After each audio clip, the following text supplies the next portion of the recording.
And I just wanted to tell you a little bit about what we do. We are on campus to be a group that, I don't do good standing behind these. I need to be behind here for the microphone though. Sorry. My brain's working overtime. But we like to think about our faith. We like to be able to give reasons for why we believe what we believe. We're here to give those reasons and encourage dialogues. We also like to be a resource for other campus ministries. We do something a little bit different we do apologetics, which is just giving reasons for what we believe, giving arguments, so that we can take every thought captive for Christ. This semester we've been going through cults and world religions, and we've been meeting Wednesday nights at 6 and Morton 209. If anybody wants to come and just take part of our discussion, we'd love to have you.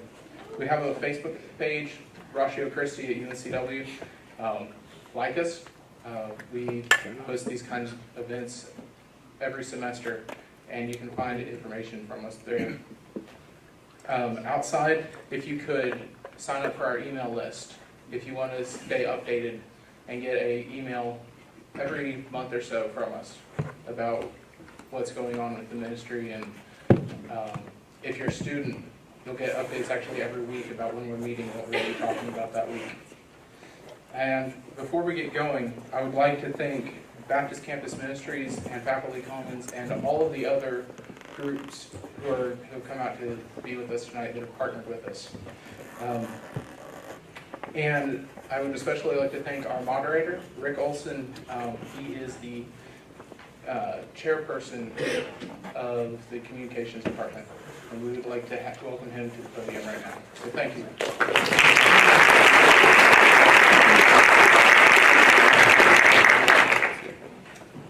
Alrighty, Easter, according to the internet joke pages. You ready? Where does the Easter Bunny get his eggs? From eggplants. What happened to the Easter Bunny when he misbehaved at school? He was expelled. Did you hear about the lady whose house was infested with Easter eggs? She had to call an exterminator. When we think of Easter, in the way that it's presented in the mall or the Hallmark stores or joke pages on the internet, it seems hardly worth recognizing, never mind debating. When we think about bunnies and chicks and eggs and chocolate and pastel dyes and fancy hats, really, what's the big deal? It's like Halloween and Mother's Day had a baby, right? I mean, it's just candy and costumes. Yet, as we will clearly see in tonight's debate, Easter's colors are not pastel, but rather stark shades of black or white. If Easter is true, then Christ's claims are also very likely true. And that has vast implications for all of us. If Easter is not true, then Christ's claims are also very likely not true. And that too carries universal implications. If we conclude that Christianity is false, that has vast implications for Christians, obviously, but even for non-Christians, because Easter really is the linchpin for Christianity, and Christianity has been one of the primary contributors to Western thought as we kind of understand it and live it out, even if you're not a Christian. So the stakes tonight are quite high. Now, in a society where media focuses on sensation,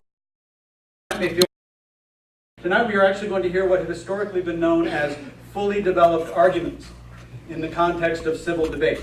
And with that in mind, here's the playbook for an argument. So listen for these pieces to the puzzle tonight. There will be a claim, which is an assertion that we can agree or disagree with. There is support for that claim, which is often called data or support. And of course, there are reasons that link the support to the claim. Listen for each of these pieces as we engage in tonight's debate. The debates are intended to highlight differences as well as common ground. Thus, we will look to emphasize areas where there is clash or difference. But the goal of the clash, ultimately, is to help us as listeners refine and clarify our thinking. All right? So, with that in mind, let's meet our debaters in alphabetical order. First of all, Joshua Deaton. is a secular humanist and atheist activist based in Greensboro, North Carolina. He is one of the founding members of the UNCG Atheists, Agnostics, and Skeptics. He holds a BA in political science from UNCG, trained 3 years for Christian ministry in Rockford, Illinois, and has 2 years of teaching experience in New Testament classes at a non-denominational church outside of Chicago. Dr. Marshall is director of the Charleston, South Carolina chapter of Reasonable Faith, a Christian apologetics organization with 40 chapters throughout the United States and 7 international chapters. He received his MDiv from Princeton Theological Seminary and his PhD from Boston College, where he studied the historical interaction between science, religion, and philosophy in the West. Alrighty, with that in mind, let's look at what they're going to be doing tonight, which is a debate. Debates have specific formats agreed upon by both parties so that they are historically designed to clarify and test the arguments that each participant offers. Each segment has specific purposes, and I'll briefly illuminate them as we get to them. But here's a quick overview. Each presenter will have 20 minutes to present what they call their constructive case. The constructive is where they lay out their claims. They won't respond to anything the other person said, even if they go second. So we'll start with Dr. Marshall, then we'll hear from Mr. Deaton.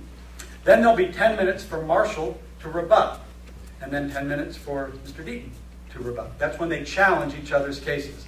Then there'll be a shorter rebuttal exchange, and then there will be what we call cross-examination, which is direct questioning from one another. And then there'll be a chance for you, as the audience, to offer some questions to each of our participants, and then they'll have a chance to do some closing remarks. The way that we're going to get out of here with all of that to do before midnight tonight is that Madison is going to keep time. Okay, and so she's going to be our hero tonight. She's going to keep time and keep them all on straight and narrow. Tonight offers a quest for truth through the process of debate. Author Clarence W. Hall asserted that Easter says you can put truth in a grave, but it won't stay there. On that claim, perhaps both of our debaters can agree. Truth is stubborn and will not stay hidden forever. So, gentlemen, let's begin our engagement and search for truth. Dr. Marshall, you're up. Mr. Deaton, you're on deck.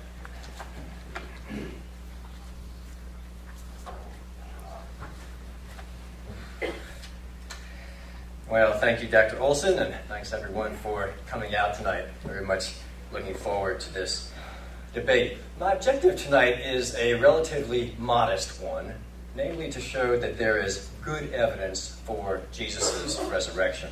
Just how good you deem that evidence to be and how strong of an overall case that makes for Jesus' resurrection will naturally depend on some factors which we may touch upon in tonight's debate, but aren't really at the heart of what we're discussing here, such as whether God exists, how compelling a figure you find Jesus of Nazareth to be, what you think of Christian theology, and in sum, whether if God did exist, you think Jesus is the kind of person that it would have made sense for God to raise from the dead. Let me begin with some preliminaries tonight about how the argument works. First of all, sorry,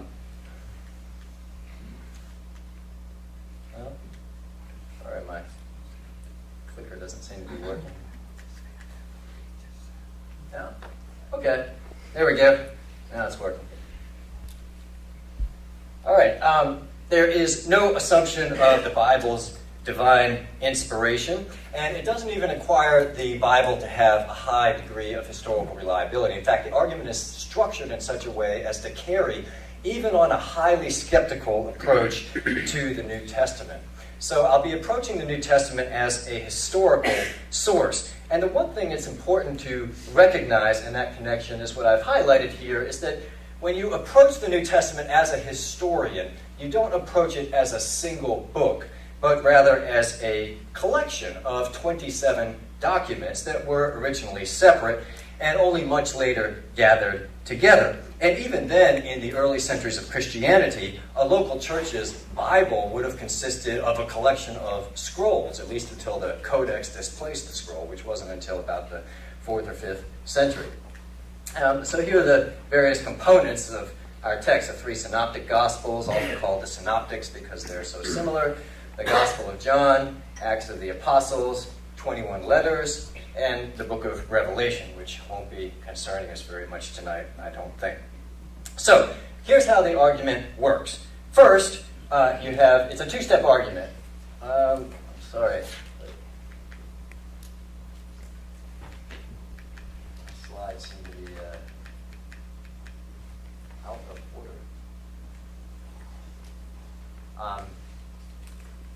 It looks like we have the wrong presentation. Okay. It looks like I'm missing a slide, but that's all right. Let me just say, here's how the argument works. There are two steps. First of all, I want to establish 4 basic facts. And these facts are all non-supernatural in nature. So even if you don't believe in God or you don't believe in miracles, there's nothing to prevent you from accepting these facts. As a matter of fact, each of these facts is accepted by a wide majority of scholars working in the field today. And I'm not just talking about Christian scholars who already believe in the resurrection because they are Christians. There are plenty of non-Christian scholars in the field, and, surprising as this may sound to some of you, there are a number of Christian scholars who do not believe in miracles. So, how do historians go about establishing these facts that I'm talking about here? Well, they use what are called criteria of authenticity. And those are things like historical congruence. So does it fit with what we already know about the historical period in question? Multiple independent early attestations. So if you have one source that establishes something, that's okay. But if you have 2, especially if that second source or the third or fourth source is independent of the other, that lends more historical credibility, as does the early attestation. The earlier the source is, the closer it is to the event in question, the more likely it is to be reliable. Number 3, the criteria of embarrassment or awkwardness. That is to say, is it something that reflects poorly on the author? So is it something he's likely to have made up? An example would be the disciples all running away and fleeing when Jesus was arrested. Most scholars would agree that actually happened, because why would you as the disciples make up such a story? Number 4, dissimilarity from previous Jewish beliefs or later Christian theology. An example would be the designation Son of Man for the Messiah, which Jesus uses.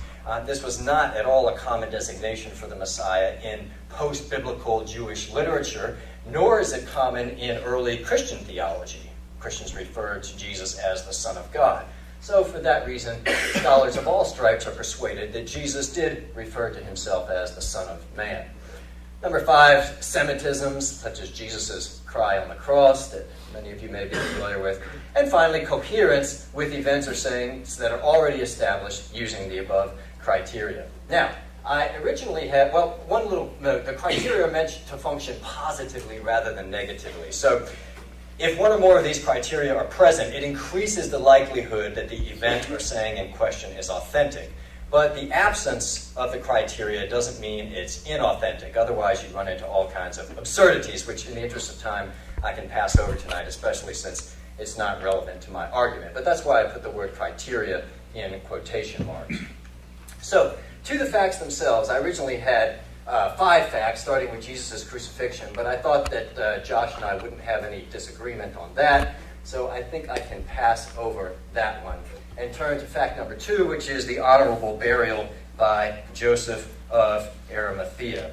Now, this is a small fact that a lot of people wouldn't notice very much reading the Gospels, unless you've read 4 of them, and you notice that it's attested in all 4 of them, in the Synoptics and John. It's also in the sermons that are preserved in early Acts, and by the early creed that Paul recites in 1 Corinthians 15.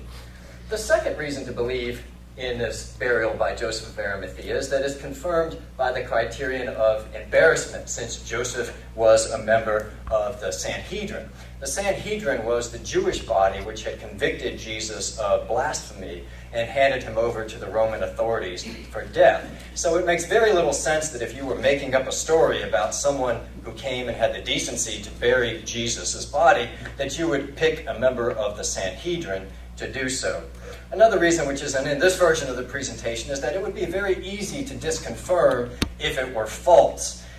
Joseph of Arimathea lived in Jerusalem. Christianity started in Jerusalem, and so people could have easily gone to Joseph if he were still living, or to his family, to have discredited the story if, in fact, he did not provide this burial for Jesus. Not only does the burial by Joseph of Arimathea meet the criterion of embarrassment on a prima facie level, that is, at a first glance, but it's also evident when you look at the text of the Gospels themselves. Look at Mark's Gospel here. Mark says Joseph of Arimathea, a respected member of the council. The council is the Sanhedrin, and then he gives the story of the burial. Matthew and John, on the other hand, omit the detail. They have the same story, but they omit the detail about Joseph being a member of the council. Luke includes this detail, but he adds this qualifying remark that Joseph had dissented from the council's verdict. So the honorable burial by Joseph of Arimathea is firmly established on these grounds. It's just very hard to explain why someone would make up such a story while representing the disciples as having all run away and not caring enough to return and try to give Jesus a decent burial. Fact number 3 is the discovery of the empty tomb.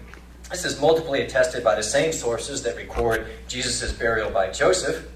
Another reason for believing it is that early Christian belief flourished in the very city, namely Jerusalem, where Jesus had been condemned, executed, and buried by a well-known person.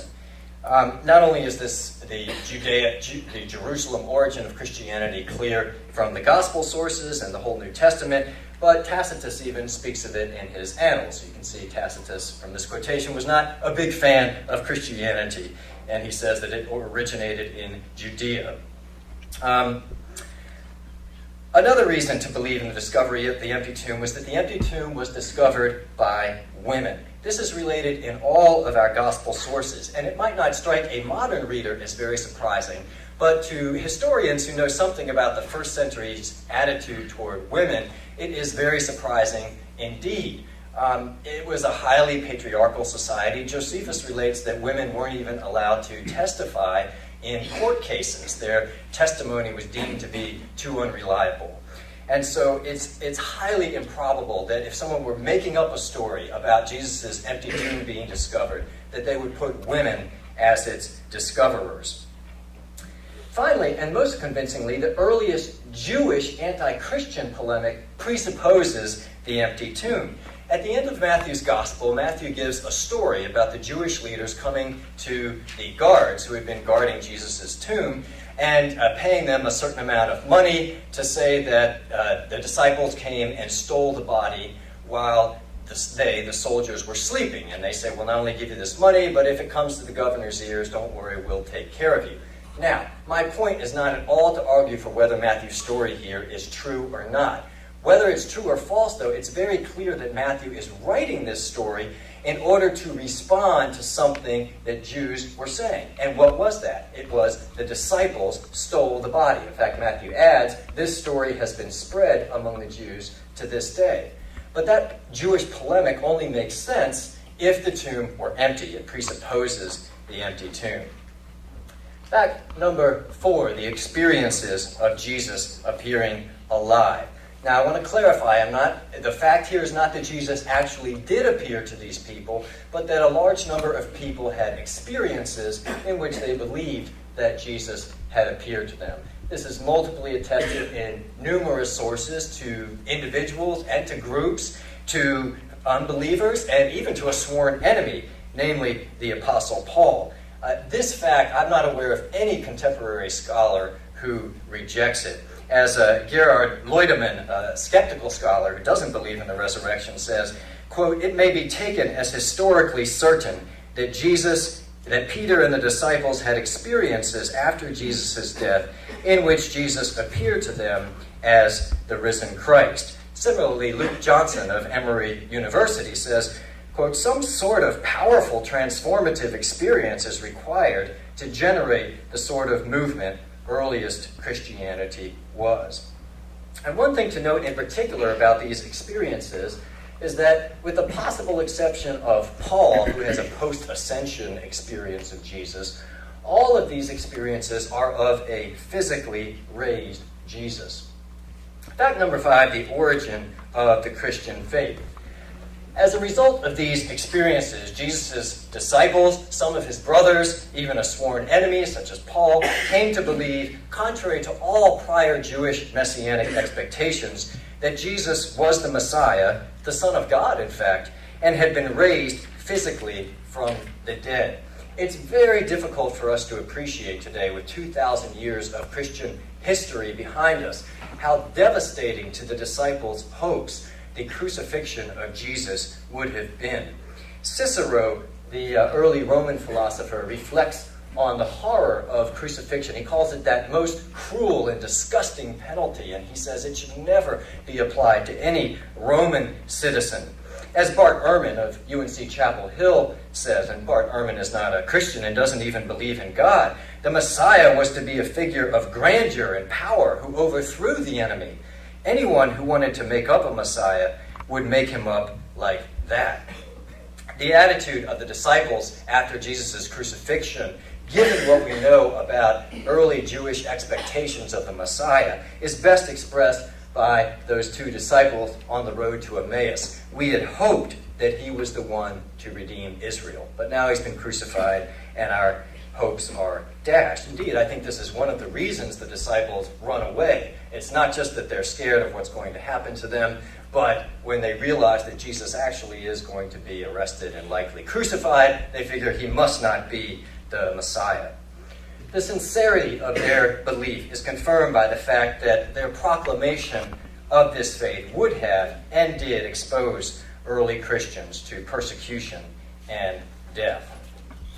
So, those are the 4 facts, and here are the criteria that historians use for comparing rival hypotheses. I'll just run through these quickly, and maybe we'll get into them later once we've had a chance to see what Josh's assessment is here. First of all, explanatory scope. How wide a range of the facts does the hypothesis explain?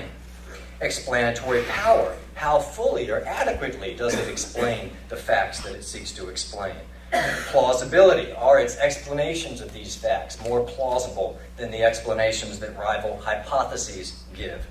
Degree of ad hocness. Ad hoc is a Latin phrase meaning for this. So if you have to just contrive something in order to make your hypothesis work, that counts against it. It doesn't necessarily mean the hypothesis is wrong. It just means that it might not be as plausible.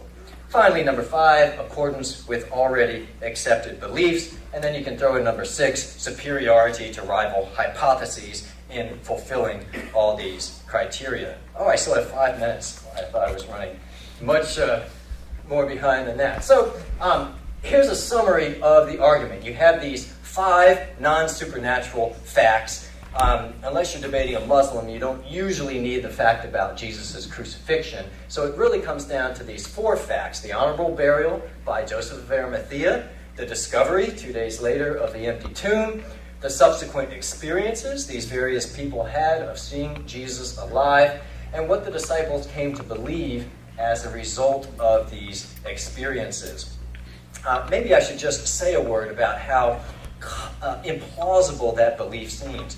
Everything we know about Jewish messianic expectations was that the Messiah, as I quoted from Bart Ehrman, was to be this figure of grandeur and power. And secondly, that the only resurrection that Jews knew of was the resurrection at the end of the age, the eschatological resurrection, when all the righteous would be raised from the dead. So the question that historians wrestle with is, why, given these experiences, especially historians who don't actually believe in the resurrection, why would they come to believe something as counterintuitive as that this crucified man was not only the Messiah, but had been physically raised from the dead? My contention is that Jesus' resurrection is the best explanation of these facts. And in the rebuttal rounds, I look forward to interacting with the various rival hypotheses that have been proposed, and particularly the ones that Josh deems most plausible. I will just by saying this, that there is no naturalistic hypothesis that is accepted by any wide majority of scholars today. That doesn't mean that naturalistic hypotheses are not propounded by various scholars. It's just that there isn't any one that has been deemed plausible enough to garner any sort of a serious following among scholars. And scholars who don't actually believe that Jesus was raised from the dead usually have to content themselves with saying, we just don't have a good explanation for these facts. But if Jesus did rise from the dead, then we have a very good explanation of these facts. Thank you.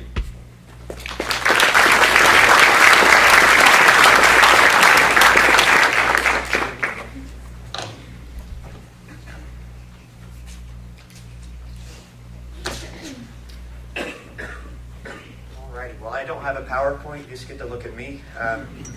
But I'd like to begin by expressing my gratitude for the opportunity to be here, participate in this exchange of differing perspectives.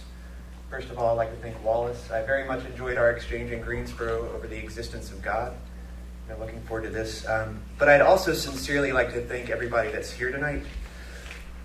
Whether you're a Christian, an atheist, a Muslim, Hindu, whatever you are, for your willingness to listen to ideas that you may consider wrong or silly, or some of you may consider them offensive. But thank you for respectfully listening. If you wouldn't mind indulging me for a moment, by a show of hands, how many people in here tonight believe in the physical bodily resurrection of Jesus? That's what I expected. Okay. This turnout at the last. Yeah. No, this is great. So I'm in the lion's den. Now, if you believe in the resurrection in this way, which apparently I think that's 99.9%, it surely means a great deal to you. Most likely it shapes how you live day to day, how you interact with people, how you find meaning and hope and love, peace. And we just finished celebrating, well, I didn't celebrate, but you guys just finished celebrating Palm Sunday. Good Friday's coming up, Easter Sunday's coming up. And most likely this is a very important time to you as you reflect on the suffering of Jesus and his triumph over death, and what that means for how you believe God loves you and has a plan for humanity. So I want to start this off by letting you know that I'm not here to mock these ideas. I'm not here to insult your perspective. It's certainly not my intention, and it's not my expectation that you or Wallace will leave with a radically changed mind after listening to my perspective. So for those of you who are here that do believe in the bodily, physical resurrection of Jesus, I don't ask that you agree with me. I'm just asking that you indulge with me for this time and try to understand why somebody from the outside of your faith doesn't find the evidence compelling for the resurrection. And I think if we do that, that's a realizable goal. Now, I actually believe all of us here tonight have a lot more in common across our worldviews than this debate might suggest. When we hear other non-biblical claims of the miraculous from ancient times or even today, whether it's a faith healer on TV, I would venture to bet that most of us here meet these assertions with high degrees of skepticism, if not outright disbelief. Especially if the claims come from ancient cultures where we know people believed things that were superstitious or untrue. For example, when we look at the writings of an ancient Greek author like Herodotus, who wrote about the Greco-Persian War, when he writes about accounts of battle scenes or details of slavery, we probably are more likely to accept those than when he writes about a rabbit being born from a horse. We probably find that ridiculous and not trustworthy. Or a whole town witnessing the mass resurrection of cooked fish. We probably disregard that. But why is this the case? In my view, it is because, as the late, wonderful Carl Sagan used to say, extraordinary claims require extraordinary evidence. Consider as an analogy, if I were to tell you I purchased a new car recently, you would probably have no trouble accepting this claim with little or no evidence. After all, here I am, so you believe that I exist, and you know cars exist, and you know people as unremarkable as me purchase cars regularly. So it's not a very exceptional claim, so if you had any doubts, I could produce my contract or my receipt, and no big deal. Now, if I were to claim that I won the lottery jackpot multiple times, you may meet this claim with a little more skepticism. After all, you or maybe a lot of people you know play the lottery all the time, and you may never have met anyone who's ever won the lottery jackpot ever in their entire lives, let alone someone who's won multiple times. The odds are clearly stacked against such an occurrence, but you might concede that it's technically possible that such an occurrence would not violate any natural laws. It would just be highly improbable. And you might be a little more insistent on me providing some hard evidence to validate my claim. Now, if I told you that I'm actually thousands upon thousands of years old, and that I've been cursed to roam the earth, never to die again, nor age any further, but remain this beautiful specimen that you see before you today, you would likely dismiss this claim outright. If you thought I believed what I was saying, you might attribute some mental illness to me. If you didn't think I actually believed what I was saying, you'd probably think I'm a charlatan with some sort of nefarious agenda. Why such intense skepticism over that last bizarre claim rather than the lottery claim or the purchase of a car? Because in our experiences and in the data that we use as a reliable guide to navigating the world, no one lives for thousands of years. And we have no examples of anyone exempt from the effects of aging in this particular way. And such a proposition would violate how we today understand how the natural world supposedly operates. Now, again, remember I'm an atheist, so I'm on the outside of your tradition. And when I hear the story of the resurrection of Jesus, that there was a first century religious leader who was executed by the Romans, buried, but came back to life after a few days, never to die again, to me it sounds like quite the extraordinary claim. And it would require for me extraordinary evidence to believe that it actually happened. And to be clear, this is not me just picking on Christianity. It seems to me, from my perspective, as honest as I can be, it's how all of us in this room probably approach similar spectacular claims from traditions that are not our own. So if you're not a Muslim here, and I don't think any of the hands indicated that you might be, when you hear the claim of Muhammad ascending to heaven on a winged horse, most likely going to disregard that outright. If you're not a Mormon, if you hear claims of Joseph Smith discovering golden tablets in was it a field in Missouri, with angelic script on it, you probably dismiss that outright as well. So that's where I ask you to start this journey with me. We have before us an extraordinary proposition. People simply do not rise from the dead. That's why, to believers, this story is so meaningful. If you believe it, it demonstrates a power beyond what is naturally possible, beyond what any of us in this room have ever witnessed. So why should I, someone outside of your tradition, accept this is true? I think you would agree with me that for better or worse, most Christians accept this proposition not on the basis of critically scrutinizing the evidence. Most Christians seem to believe this proposition for either one of two reasons, and these reasons are not mutually exclusive. They can, most or a lot of folk tend to believe this because it's the tradition that they were brought up in. It was good enough for grandma, it's good enough for mama, it's good enough for me, and that's it. And I doubt that's a lot of you in here, otherwise you wouldn't be here listening to me challenge a belief that is very essential to you. A second reason that people believe in the resurrection, at least that I find commonly, is based on a personal, deeply personal, entirely subjective, spiritual experience that for the individual somehow confirms that this story is indeed historically accurate. This experience is apparently so intense and vivid that many Christians describe themselves as having what they call a personal relationship with the risen Jesus. And I'd venture to say that probably a great many of you would describe that. Admittedly, as someone who lacks that experience that you have, this is a bit difficult for me to understand. But apparently that's how many Christians come to believe that Jesus is indeed risen. But again, for someone like me who does not have that spiritual, entirely subjective experience, this confirmation by the Holy Spirit, is there any evidence to suggest that such a belief in the resurrection is warranted? As Wallace has just demonstrated, the only historical sources that I'm being presented are the collection of texts found in the New Testament. Please consider that point for a moment as someone who's outside of your religious tradition. The only sources we have to confirm the historical accuracy of this particular religion's extraordinary claim are the holy writings from that particular religion, not confirmed by any other writings contemporary from that time. Does this disprove the resurrection? Absolutely not. Please don't misunderstand me. But it seems to me to warrant a very skeptical approach. It seems odd to me, and admittedly, from my perspective, a little suspicious, that the New Testament Gospels would make claims of allegedly historical events that would have impacted non-believers in the region as well, and yet we have no textual or archaeological confirmation outside of the Bible itself for many of these significant events. As my favorite example comes from Matthew chapter 27. If you have your Bibles, please open up. Matthew 27, verses 51 through 53. According to that gospel, when Jesus died, the curtain in the temple of Jerusalem, big deal, was ripped from top to bottom. An earthquake shook the city of Jerusalem. And the graves in the city of Jerusalem opened up and saints walked around. Dead saints came to life or were ghosts or zombies. It doesn't really specify how this happened. But dead saints came out of the graves, walked around, and according to the Gospel of Matthew, appeared to many people. Those are three very dramatic events happening in a densely populated city. And where's the other evidence?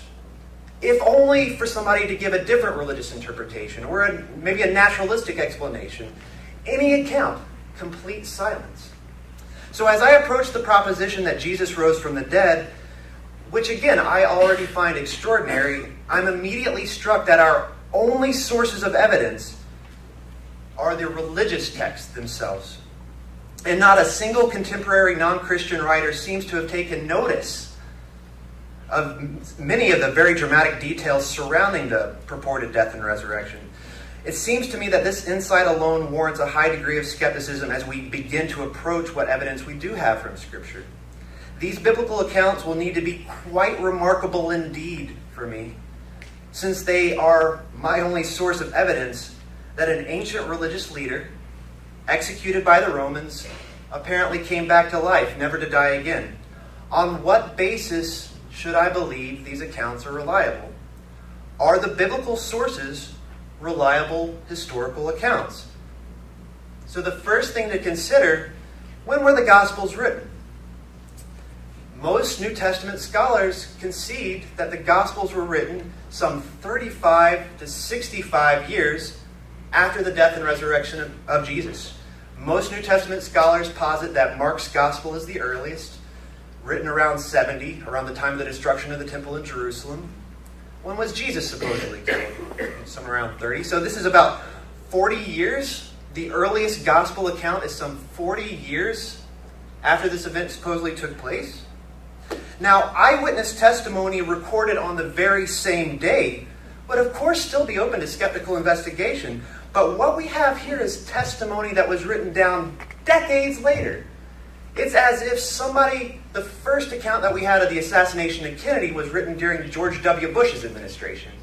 This is very far removed, and who knows what changed between then and now. So again, the first thing that I look at is that the only evidence that we have is the religious text, and that they were written decades after the event supposedly happened. And the next thing I notice is that these accounts, according to the majority of New Testament scholars, were not written by eyewitnesses. Whoever wrote the New Testament Gospels were highly literate and Greek-speaking. Jesus' disciples, if they were to fit the demographics of their time and place, would have spoke Aramaic and were lower-class peasants from rural Galilee. To be a lower-class peasant in that time and place would almost certainly guarantee one's illiteracy. At best, maybe 10% of the entire Roman Empire at the time was literate. And that 10% would have been the folk who had the time and money to get an education. So from a generalized historical perspective, it seems unlikely that these folk could have written the New Testament Gospels. But even the New Testament itself gives credence to this. So in the book of Acts, I'm sure you'll remember that the disciples, John and Peter, were mocked by their fellow Jews as being unlettered, unschooled, unlearned. You can find that in Acts chapter 4, verse 13. But beyond that, beyond the demographics, beyond the uneducated nature of the early disciples, and that they wouldn't have been able to compose these Greek texts, the names that are attached to the titles of the New Testament Gospels, for example, the Gospel according to Matthew, those aren't in the original text. Those are later additions to the text provided by editors and scribes to inform the readers who the editors thought were the authorities behind the differing versions. Whoever wrote Matthew's Gospel never referred to it as the Gospel according to Matthew. And consider this, we're only going to focus on Matthew right now because I have way too much information here, but Matthew's Gospel is written entirely in the third person. Now imagine, I'm coming at this as an outsider to your tradition. I'm reading the Gospel of Matthew. Matthew never claims to have been an eyewitness. He writes these accounts in the third person. When he talks about Jesus and his disciples, he said what they did. He never says what we did. And when Matthew, the author of Matthew's Gospel, in Matthew chapter 9, he describes the conversion of Matthew the tax collector, how he went to become a disciple of Jesus. And he doesn't say me, that Jesus really moved me and I decided to give up my profession and follow Jesus. No, he says him, not me. So even if all four of the New Testament Gospels had been written by actual disciples of Jesus, that fact alone would not guarantee the objectivity or historical accuracy of their accounts. Again, consider how you might approach the accounts of followers of another religious leader or guru with a critical eye. But as it is, we have even more reason to be skeptical. None of the writers was an eyewitness to the events, and none of them claims to be so. So again, I had this extraordinary claim, and the only evidence I have is the religious writings of the people who believe this person was God, written clearly with an agenda, written decades after the event supposedly happened, and not even written by eyewitnesses. So I'm struggling to find compelling evidence for me, someone who's outside of your tradition. On top of that, with all these problems, all these things that warrant skepticism for me, the sources that we do have seem riddled with inconsistencies and contradictions. Let's just take a few. When was Jesus killed anyway? In Mark's Gospel, Jesus lived through the day of preparation for the Passover, had his disciples prepare the Passover meal, and ate it with them before being arrested, taken to jail for the night, tried the next morning, and executed at precisely 9 a.m. on Passover day. If you have your Bibles open to Mark 15:25, quote, "It was 9 o'clock in the morning when they crucified him." But in John's Gospel, Jesus dies a full day earlier, on the day of preparation for the Passover, not to be confused with preparation for the Sabbath. Sometime after noon, also explicitly given a time, John 19:14. There are other details. Did Jesus carry his own cross the whole way? According to Mark 15:21 and the other synoptic Gospels, the Roman soldiers forced Simon of Cyrene to help Jesus carry his cross to Golgotha. But according to John chapter 19, verses 16 and 17, that Gospel author explicitly states that Jesus carried his own cross the whole way. Jesus was crucified between two thieves, according to Matthew. In Matthew 27, verse 44, that Gospel author says both criminals mocked Jesus as he died, echoing the mockery from the crowd.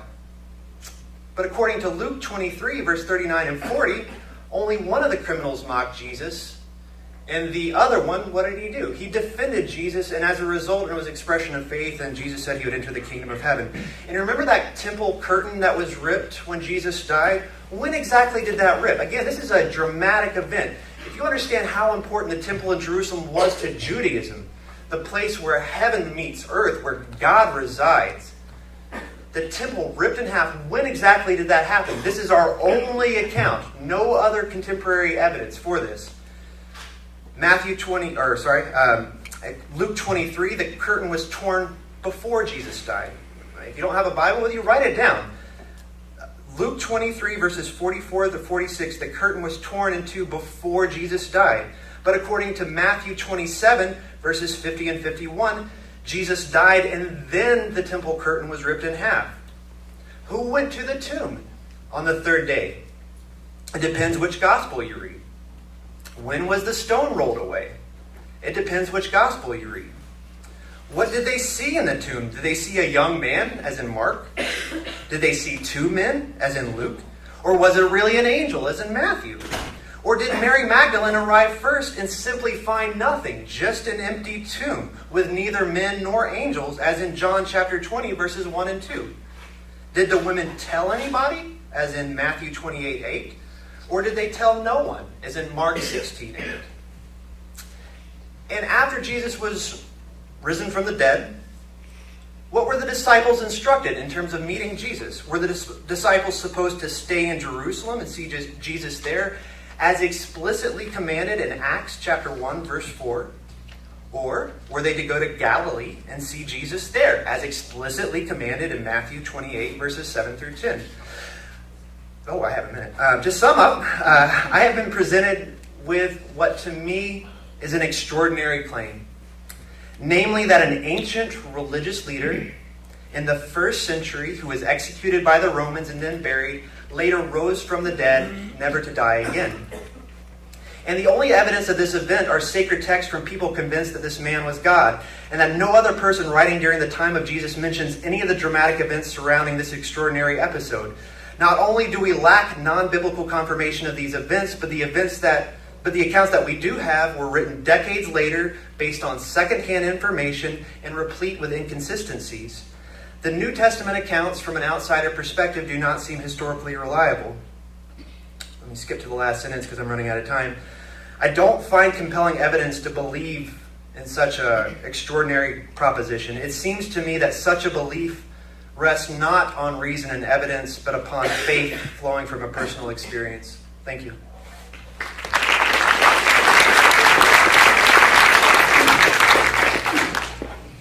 The next two exchanges fall under the category of rebuttal. And rebuttal is an opportunity for one participant to explore what they feel are weaknesses or ambiguities or inconsistencies in the case of the other. So we'll begin. Dr. Marshall will have 10 minutes to focus on his rebuttal, and then Mr. Deaton will have 10 minutes, and then Marshall will have 5, and then Deaton will have 5. So we'll have about 20 minutes of exchange focused on exploring what each person finds problematic in the other person's case. That's known as rebuttal. Gentlemen, let's proceed.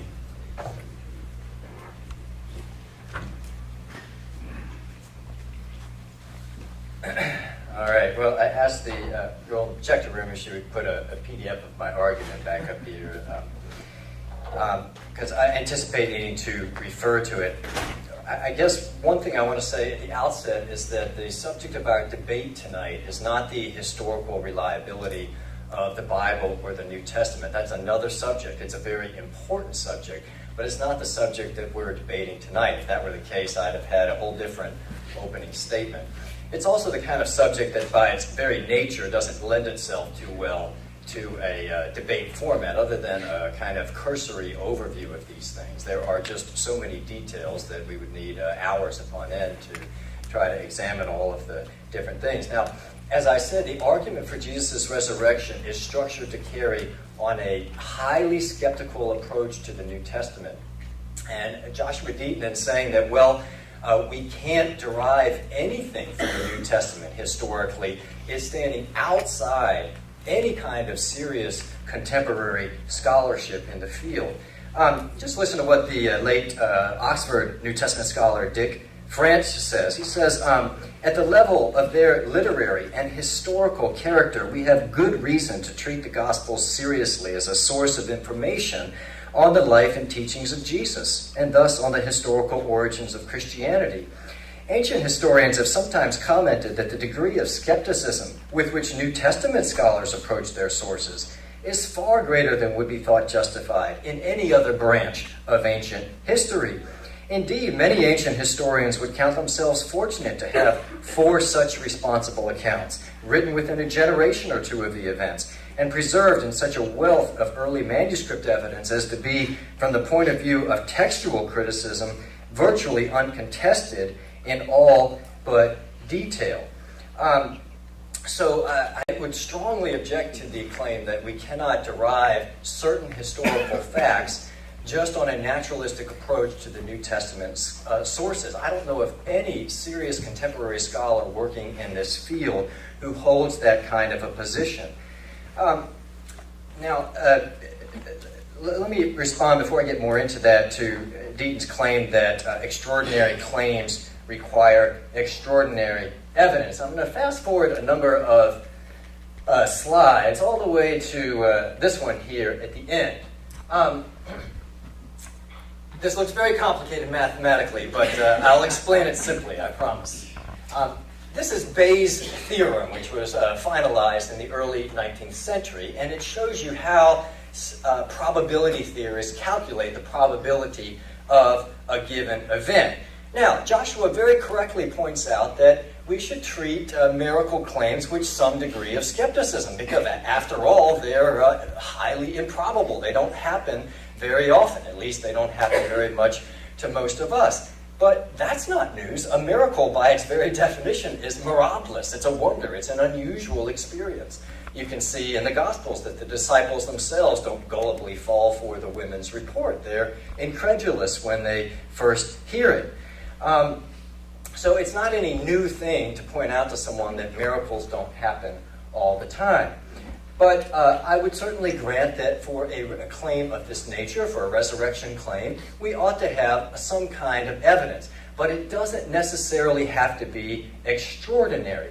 When you're looking at probabilities here, you have really 4 sets of probabilities. This is called the intrinsic probability of something, just based on our background knowledge. So we're not talking about Joshua said, well, everyone knows people don't rise from the dead. But the claim is not that Jesus rose naturally from the dead. Of course, that would be a high degree of skepticism. But that God raised someone from the dead. And not just any someone, but a particular person, Jesus, who had a particular kind of life. So the probability of the resurrection will depend on what you think, as I mentioned in the outset there, given the kind of person Jesus was, given his claims, if they were true, does it make sense that if God did exist, God would raise him from the dead? So that's the intrinsic probability. But you also have to consider the probability of the resurrection based on our background, on the specific evidence, plus our background knowledge. So that would be all of the evidence that I laid out in that case. So just to give you a basic example of this, say you're a district attorney and you're considering suspects for a crime. Well, there's sort of the intrinsic probability. So did the person have some kind of motive? Do they have an alibi? That would be this probability here. This probability would be the specific evidence that is in play. Are there fingerprints on the weapon and so on? And what you have here is this probability is essentially the explanatory power of the resurrection hypothesis here, which, as I say, is very high. But and to get the probability theorem, you just duplicate that down here. But then you have to consider these other probabilities. This is the intrinsic improbability, which would just be the converse of that. But then there's this right here, which is highly important, and that is the probability that we would have the evidence that we have if Jesus did not rise from the dead. So what you're asking here is, how plausible is any naturalistic hypothesis? So it's not enough when you're trying to counter the resurrection argument to simply look at the intrinsic probability or the intrinsic improbability. You have to look at this and you have to look at this. Otherwise, you're not really seriously addressing the questions. Now, with regard to the gospel sources themselves being written in a generation or two after the event, of course, in our modern age, where we're so used to the printed word, to have a lapse of several generations before the recording of events wouldn't give us a high degree of reliability. But in an oral culture, things are very different. And I'm not saying that things don't get changed or things don't develop in an oral culture, but anthropologists have easily established that there's a high degree of continuity in an oral culture. You're just not used to being able to refer to a written page. He says, well, the only historical sources are Christian writings, not confirmed by any non-Christian writings. That's not true. I showed you just some quotations from Tacitus. And there are other examples that one could give. I'll show you a book at the end of the debate, if you're interested, about information about Jesus outside the New Testament. And he says, we only have writings that are written by people who thought Jesus was God. We have all these letters written by a man who was a sworn enemy of Jesus, the Apostle Paul. Those are real historical sources. It's a man writing letters to people. No historian is skeptical that Paul existed, that Paul was a real enemy of Jesus, that Paul was trying to exterminate Christians. Those are all credible facts. And how do you explain the fact that this man came to believe? Certainly, you wouldn't approach what he's saying with that kind of skepticism. I think that with regard to the inconsistencies that Joshua mentioned, again, we're not here to discuss the reliability of the Bible. But if you're asking how those bear on the argument for the resurrection, you have to ask, first of all, do they just pertain to peripheral details, or do they lie at the very core of the narrative? And I think anybody who's read the Gospels, of course you can pick at these little alleged inconsistencies, but there's an incredibly homogeneous trend that is there. And you have to show that they invalidate these basic facts for the resurrection that I talked about earlier. I'll just quote you one more scholar. By the way, not only do we have Paul's writings, which are much earlier than the Gospels, but both in Mark's Gospels and in Paul's letter to 1 Corinthians, we have a creed which most scholars, even a skeptical, highly skeptical scholar like Gerhard Luedermann, who I mentioned, think go back to within 2 years of Jesus' resurrection, or the alleged resurrection, as an unbeliever would naturally look at it. So it's not true that all of our sources are late, and the late sources don't just arise ex nihilo. They rely on oral testimony and on other written sources. To quote Bart Ehrman again, and Bart Ehrman is a good scholar for those of you who are not believers to read. He's not a believer, he doesn't even believe in God, but he's a serious scholar, and he knows what it is to interact with serious scholarship in the field. He says, among our Gospels, we have not only Matthew, Mark, Luke, and John. We also can isolate Q, M, and L. These three were probably independent of each other and independent of Mark. And John was independent of all of them. In other words, we have numerous streams of tradition that independently all go back to the life of Jesus. And that's why serious scholars in the field, as I mentioned, don't doubt these basic facts that I mentioned. So it's not enough for the critic of the resurrection to just talk about the general improbability of a miraculous claim, which we're all agreed upon. And it's not enough for him to point out inconsistencies in the Bible. As I said, the argument is structured to carry even on a highly skeptical approach to the New Testament. He has to either tell us why those 4 facts that I mentioned aren't reliable, or, assuming that he agrees they are reliable, he needs to provide some kind of plausible, naturalistic explanation of those facts. Thank you.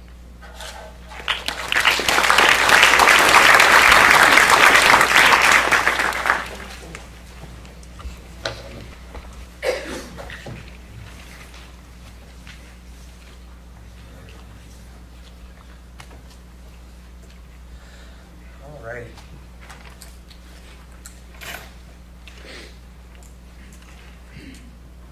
So we're not here to discuss the historical reliability of the Bible.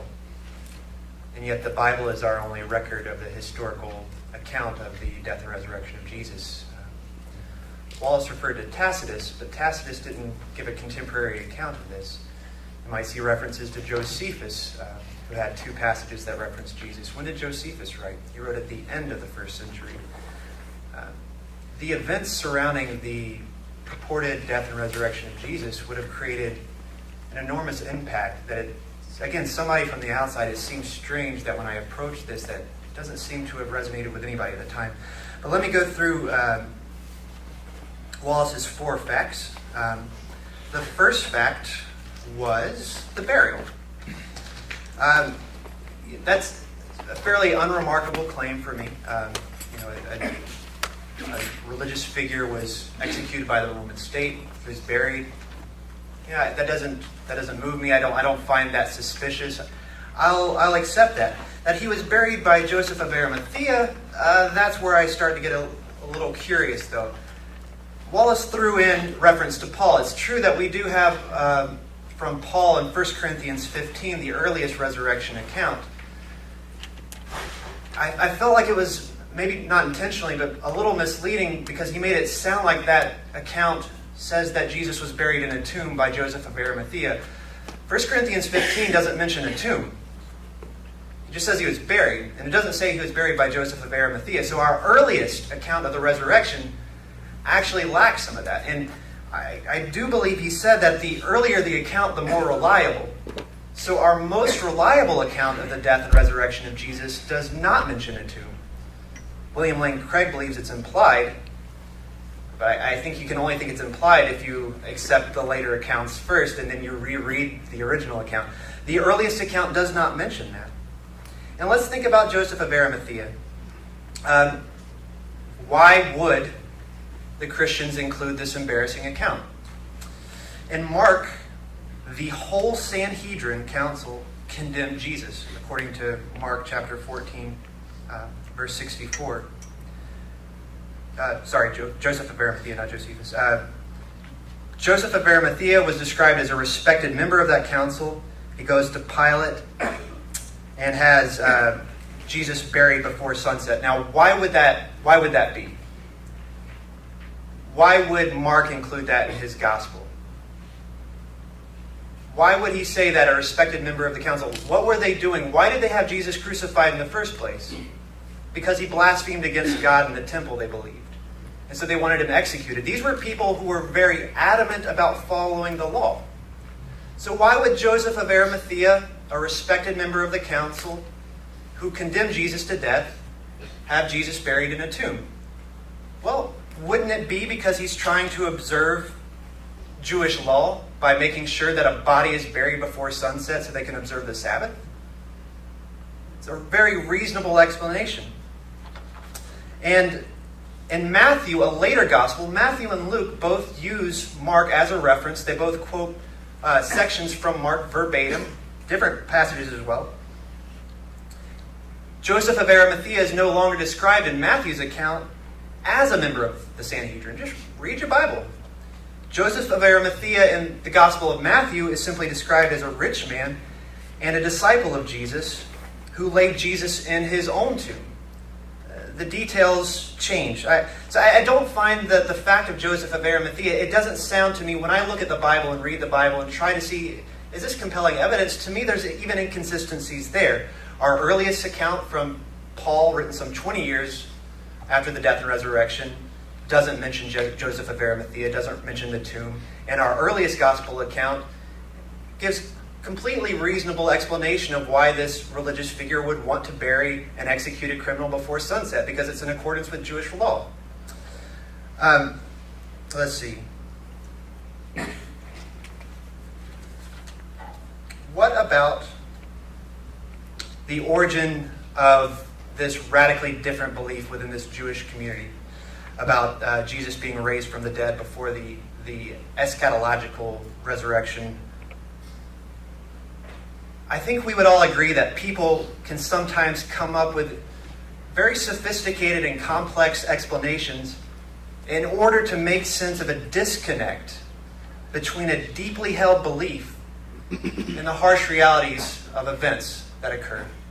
And it's so easy for us to see this in people that have beliefs that are not our own. It's a little difficult when we start scrutinizing our own beliefs. So there's just a couple examples that I want to bring up. The Millerites are one example. The Millerite movement began in 1818 by a man named William Miller. And by the 1840s, this group had membership in the thousands. Millerites believed that the Bible predicted Jesus' second coming would be sometime between March 21, 1843 and March 21, 1844. So, fairly specific. But when that later date came without incident, what did the movement do? It did not crumble. Instead, despite heavy ridicule and persecution, the group's founder and his followers rationalized that there must have been some minor error in their calculations, and they had a corrected date from one of Miller's followers, but the new date also came and went without incident. Did this second disappointment crush the group? No. Another more complex rationalization emerged. The date had actually been correct according to the Millerites, but Jesus' second coming had occurred in heaven, not on earth. They had a new interpretation of events, of their theology, a new reimagining to make sure that the harsh reality of events did not completely crush their faith. Jesus apparently had begun an investigative judgment of the world, and when he was done with his investigation, that's when he was actually going to get to earth, but no one exactly knows when that will be. And does anybody know what this group is today? It's they became the Seventh-day Adventists. This is not just some group of people here and there. So I find it, I don't know. I find as an atheist, I just don't find that compelling. Why should Christianity be held to this standard that we don't hold other religions or organizations? We can see this happening with other groups. Another example is the Lubavitch community. From the 1990s, a Jewish Hasidic movement. A group of Hasidic Jews called Lubavitch were headquartered in New York and had approximately 200,000 followers worldwide. Beginning in 1991, there grew increasing fervor among the Lubavitch that their spiritual leader, the Rabbi Schneerson, was probably the long-awaited Messiah, the one who would usher in end times redemption. Rabbi Schneerson never explicitly claimed that he was the Messiah, but he made such a big impression on his followers that many people thought he might be. But in March 1992, Rabbi Schneerson had a stroke that paralyzed the right side of his body and rendered him unable to talk. Despite his profound incapacity, the messianic fervor of his group actually intensified. His followers found scriptures like Isaiah 53 about the suffering servant that I'm sure a lot of you use in reference to Jesus as a confirmation that Rabbi Schneerson's illness was actually a prerequisite to messianic arrival, and that the rabbi himself was taking on the suffering of the Jewish people. Then in March 1994, Rabbi Schneerson had yet another stroke. This one rendered him comatose. Do you think that eliminated their faith? Absolutely not. When people believe something intensely, it's not surprising that they would have a reimagining of their theology. 3 months after that stroke, the rabbi died. And still, this failed to extinguish the belief among his followers that he could be the Messiah. Many followers expressed the idea that he would be resurrected. Now, David Berger, who is a professor of Jewish history and a past president of the Association of Jewish Studies, has noted that a large majority of the Lubavitch believe with perfect faith in the return of the rabbi as the Messiah, son of David. And they are perfectly normal people representing highly successful, very important Jewish movement. And they believe that their rabbi will return from the dead and lead the world to redemption. If a well-educated, ultra-Orthodox Jewish community in the 20th century who knew where their dead Messiah was buried could rationalize that he had taken on the suffering of the Jewish people and would resurrect from the dead, is it really that much of a stretch to imagine that some Jewish people in the first century, not knowing where their Messiah had been buried, could rationalize that he died for their sins and apparently resurrected from the dead?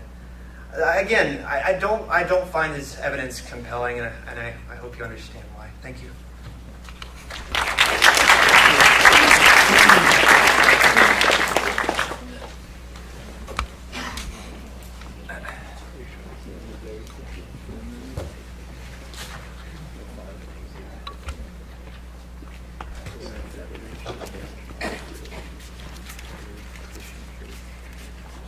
All right. Let me see if I can address some of Mr. Deaton's interaction with these 4 facts that I mentioned. The honorable burial by Joseph of Arimathea. Here, I'm just not quite clear on what Mr. Deaton's argument is. Maybe he can clarify in his next place. I thought he was saying that he did agree with the burial. He says Joseph would have had a reason why he wanted to bury Jesus because it was in accordance with Jewish law. But then at the end there, he speaks of the disciples not knowing where their Messiah had been buried. But as I said, the evidence shows that if Joseph did bury Jesus, then they would have known where he was buried. So now, he rightly points out that Paul, it doesn't mention specifically Joseph or the empty tomb, and that's, if I can just fast forward to the end here and show you that, well, it's not on this one, but if you, oh yes, it is, sorry. Here's that text in 1 Corinthians, and I'm having to read it from a very strange angle here, but you'll notice that it takes this very special form, and most scholars believe it's a very early Christian creed. Paul says, I delivered to you what I also received, that is, received from saints at Jerusalem, the early Christians, whom Paul first persecuted. And notice the formula here, that Christ died, that he was buried, that he was raised, and that he appeared. So it's obviously just meant to be a summary of the Christian faith. In fact, in Greek, each of these clauses is introduced with the word hoti, which is translated here as that. And in the Greek New Testament, that's often a structure that you use grammatically when you're just sort of delineating points in a creed. So there's nothing surprising about the fact that Paul would not specifically mention the empty tomb in this creed or Joseph. He's simply delivering the early creed. But what it does show is that the early Christians were claiming Christ's burial. And we know from the Gospels that it was Joseph of Arimathea who buried him. There's very little good reason to be skeptical of this account. Now, Joshua Deaton says, well, Matthew and John don't say that he was a member of the council. But you see, that only confirms, as I said, the criterion of embarrassment. It shows that it was an awkward fact for the early disciples, right, that needed to be explained. And Matthew and John just choose to omit it, thinking that it would be offensive to people. It wouldn't look good. Luke includes it, but he feels the need to add this qualifier. So there's just no evidence looking at the text of the Gospels that the disciples had some kind of motive to make up a story about a member of the Sanhedrin burying Jesus. And as I say, it could be easily disconfirmed. Someone could just go ask this supposed person who was a respected member of the Sanhedrin or his family, did this in fact happen? You'd be shooting yourself in the foot if you made up that kind of a story. So we have abundant reason for believing that Jesus received this burial from Joseph of Arimathea, and that means that the disciples did in fact know where he was buried. Now, Mr. Deaton didn't interact with the discovery of the empty tomb. Perhaps he will in his next speech. We can talk about that later. What he did interact with is the experience, and he didn't really interact with the experiences. I take it that he grants that people did have these experiences, such as are described in the New Testament. But where he comes down here is this origin of the Christian faith. And he says, well, I can imagine plenty of reasons why the disciples, having these experiences, would have concluded that Jesus was risen from the dead. But actually, the example he gave of the Millerites only confirms my point, because what do the Millerites do when Jesus delays his coming? Well, they say, well, he's had a second coming that has begun in heaven, not on earth. Everything that we know about Christian theology, about first century Palestinian Jewish beliefs tells us that if your Messiah got crucified, probably what you have done is just gone out and gotten yourself a new Messiah. But if for some reason you had visions of him, what would you have concluded? You would have concluded that he had gone to heaven, that he'd been assumed into heaven, not to say that he'd been physically raised from the dead. To quote N.T. Wright, who is an eminent scholar, and if any of you are seriously interested in looking at the intertestamental literature, Wright provides a hugely thorough survey of it. And at the conclusion of that, he says, nobody of the first century Jews of this time imagined that any individuals had already been raised or would be raised in advance of the great last day. There are no traditions about prophets being raised to new bodily life. There are no traditions about a Messiah being raised to life. However exalted Abraham, Isaac, Jacob, Moses, David, Elijah, and the prophets may have been, nobody claimed that they were alive again in the resurrection sense, physically raised. The martyrs were honored, venerated even, but nobody said they had been raised from the dead. As Joachim Jeremias says, and I'll close with this, he was a great German New Testament and rabbinic scholar as well. Ancient Judaism did not know of an anticipated resurrection as an event in history.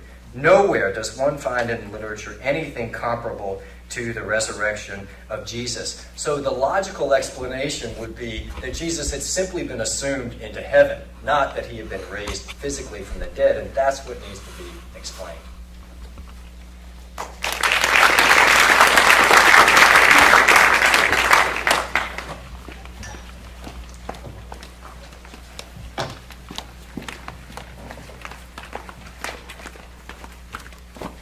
Apologies if I was unclear with my comments about Joseph of Arimathea.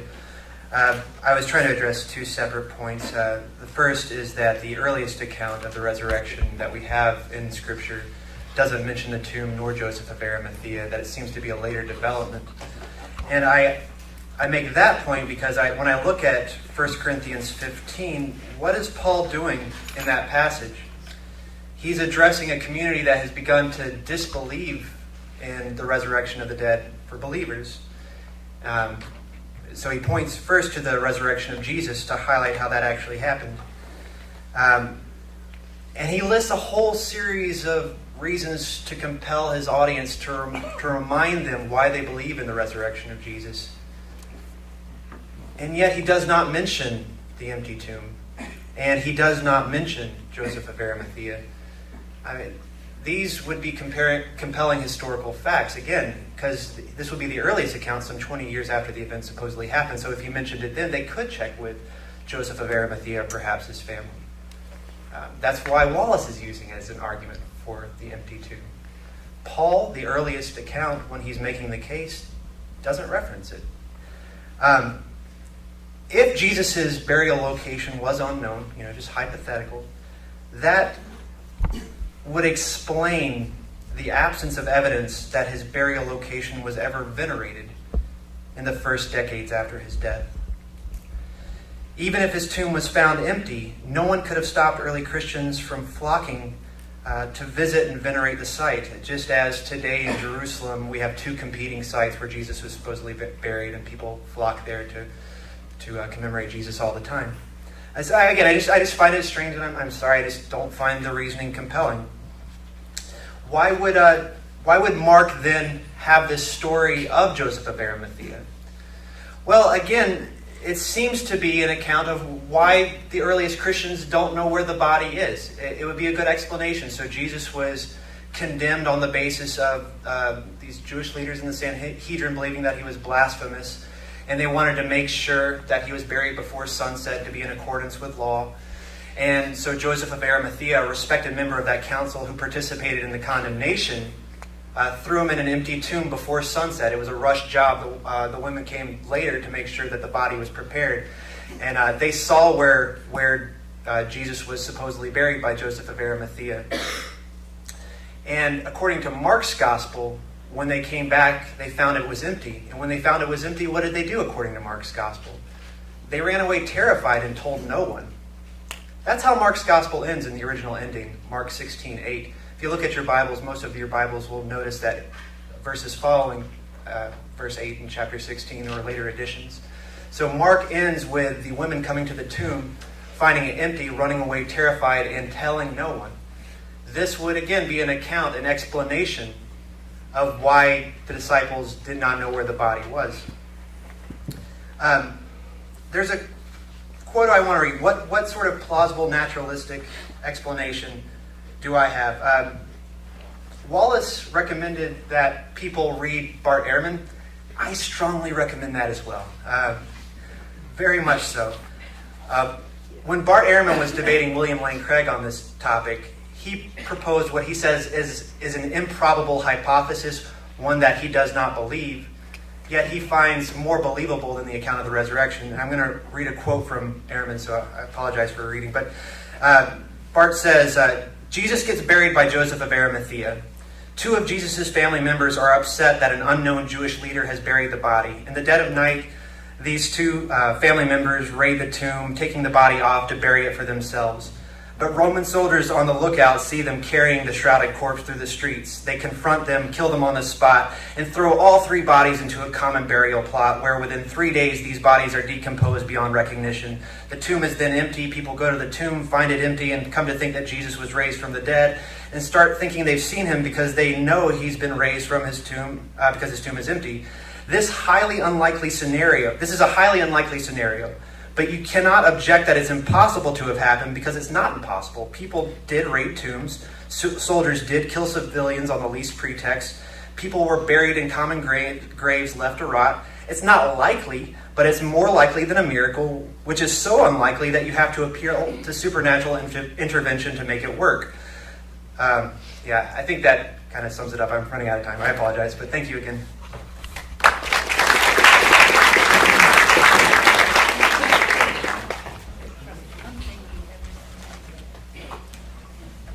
Alrighty, before we get to your questions, our participants get a chance to question one another.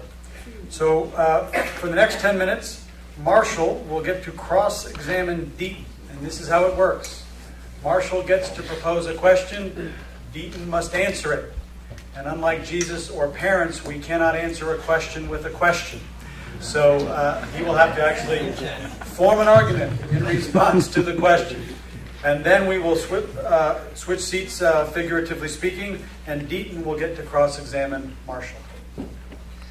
Okay, well, thanks. I guess my first question, just to return to the matter of Joseph burying. If I understood you correctly, you said, well, I can think of why the disciples would make up the story, because you're skeptical of the account that, you're skeptical of the account that Jesus was actually buried by Joseph of Arimathea, correct? Correct. Okay. So your explanation as to why the disciples would have made up that story is that it would show why they didn't know where the tomb was? It seems reasonable that the way it's written in Mark, the earliest account, why he would include it there as an example of why the earliest disciples didn't know where the body was, where the tomb was. Okay, but I guess what I'm a little nonplussed by that, because wouldn't that mean that if you're making up that story, a well-known member of the Jewish council had buried Jesus, that they could easily discover where the body was?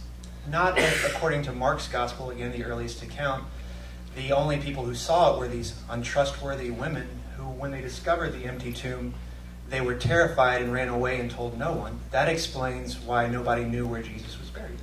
Well, right. But if you're making up a story about who it was that buried it, and it's a false story, why would you make up the story of someone that people living in Jerusalem, where this faith is being proclaimed, would be able to say, well, no, I went and talked to Joseph or his children, whoever. He never did any such thing. I mean, wouldn't you just be shooting yourself in the foot to make up a story like that? I don't think so. I mean, for one, it could be a legend that develops over time as an explanation of why it didn't happen. And, again, the first writing that we have of this is some 40 years after the event took place. Maybe how are you sure that they could check back with Joseph of Arimathea? How old was he when he buried? Did he have any children? Did he have any extended family? Was this someone that you could actually check? We absolutely know nothing about this. And again, that to me warrants skepticism about this claim. Okay, well, fair enough. You're not questioning me at this point, so I'll avoid a rejoinder on that. You're welcome. But I guess the idea is that they would have had to make up a member of the Sanhedrin. Why not someone else, though? Why not just some other disciple who wasn't among the 12? Why?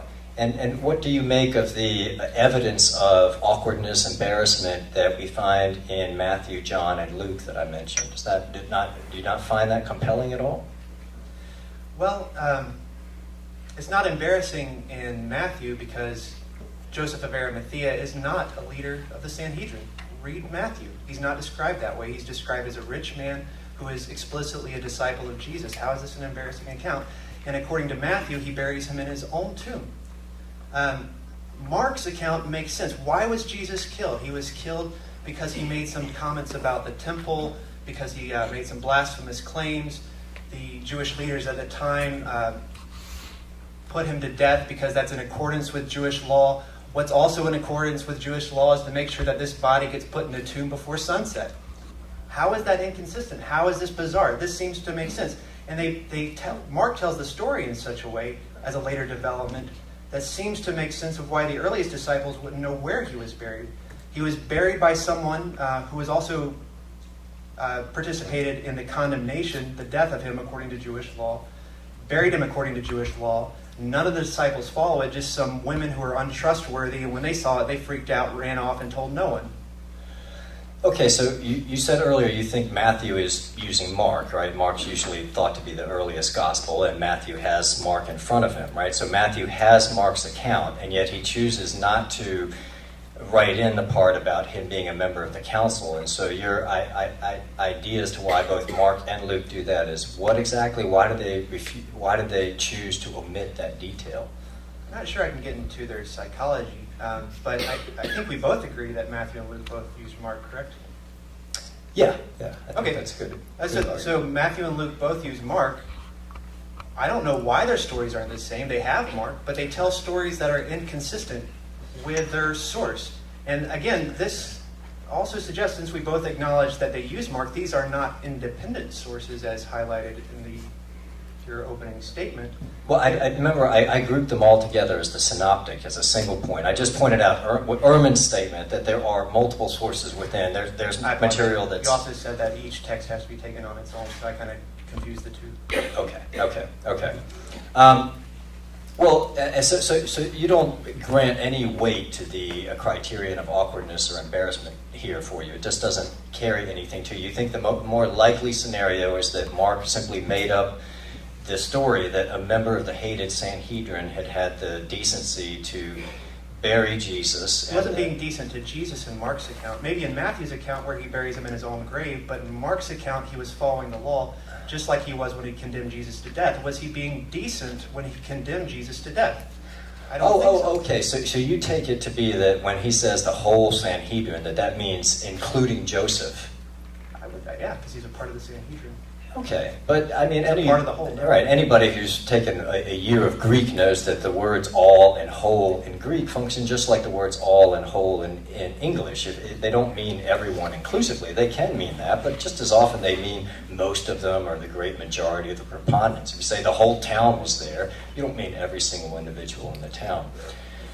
Anyway, well, let me move on then to the discovery of the empty tomb, because you didn't have much of a chance to interact with that. So what is your take on that? I gave a number of lines of evidence as to why we should believe that, that don't depend on the burial by Joseph. So do you grant the discovery of the empty tomb?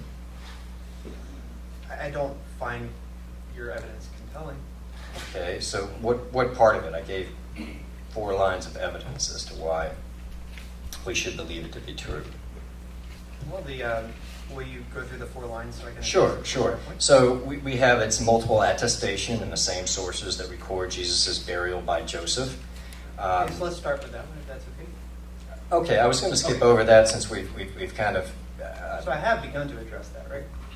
Yeah, at that point, that you're generally skeptical of everything in the New Testament, and so... So the first line of reasoning with the empty tomb, the multiple attestation, I don't feel holds up. Okay.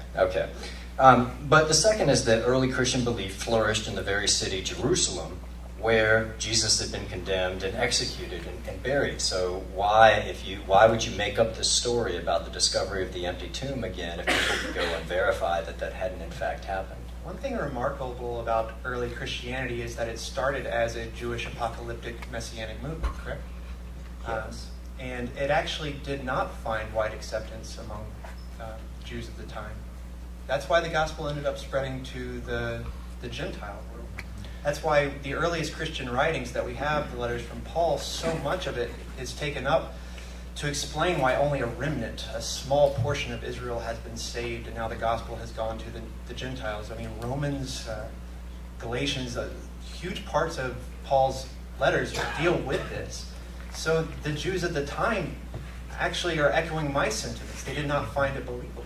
Okay, and what about, I'll skip over its being discovered by women in the interest of time. Well, no, but I mean, I don't want to go back and forth forever. We only have 10 minutes on these minor points. So, but the most powerful piece of evidence to me of the empty tomb is that the earliest Jewish anti-Christian polemic presupposes it. That is, if you read Matthew's gospel, one thing that seems to be indisputable is that the early Jews, in response to Christians' claims that Jesus had been raised from the dead, were saying the disciples stole the body. And don't you find that compelling? Why would you say that unless the tomb were in fact empty? Is that the earliest attestation that we have that contemporary Jews were making that claim? Some 70 years after the event supposedly happened? Well, sure, but why would Why they was need that to... not mentioned in Paul's writings? Why? Again, the earliest accounts. We don't have any accounts from Jews at the time who made that accusation. Do you deny that one can conclude from Matthew's gospel that the Jews of Matthew's day, or whoever you think is writing that tradition, wherever you think it comes from, that that's what they were saying? I think that we conclude that when the author of the Gospel of Matthew was writing, he was having trouble with his Christian community not finding acceptance any longer within the Jewish community.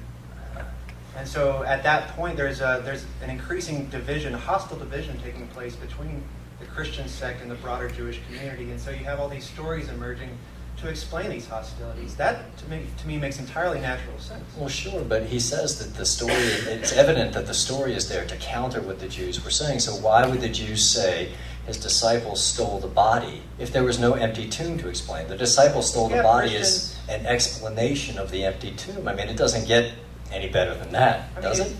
If you have Christians going around preaching some 40, 50 years, 60 years after the supposed resurrection of Jesus, claiming that Jesus was risen from the dead, how do people respond at the time? How would they respond at the time to that? Christians might say, hey, look, where's the body? What would be a reasonable response? I think is to say maybe the body was stolen. That seems more reasonable than he was actually risen from the dead. Maybe they were just responding to... Stop. Oh, sorry. No, you can Stop. keep going. I just can't ask you another question. It seems entirely reasonable. It doesn't necessarily mean that there was an actual empty tomb.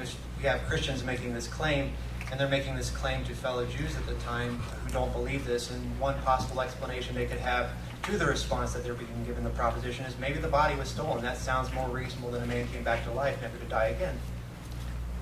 Okay, you're up. Oh, where are my questions? All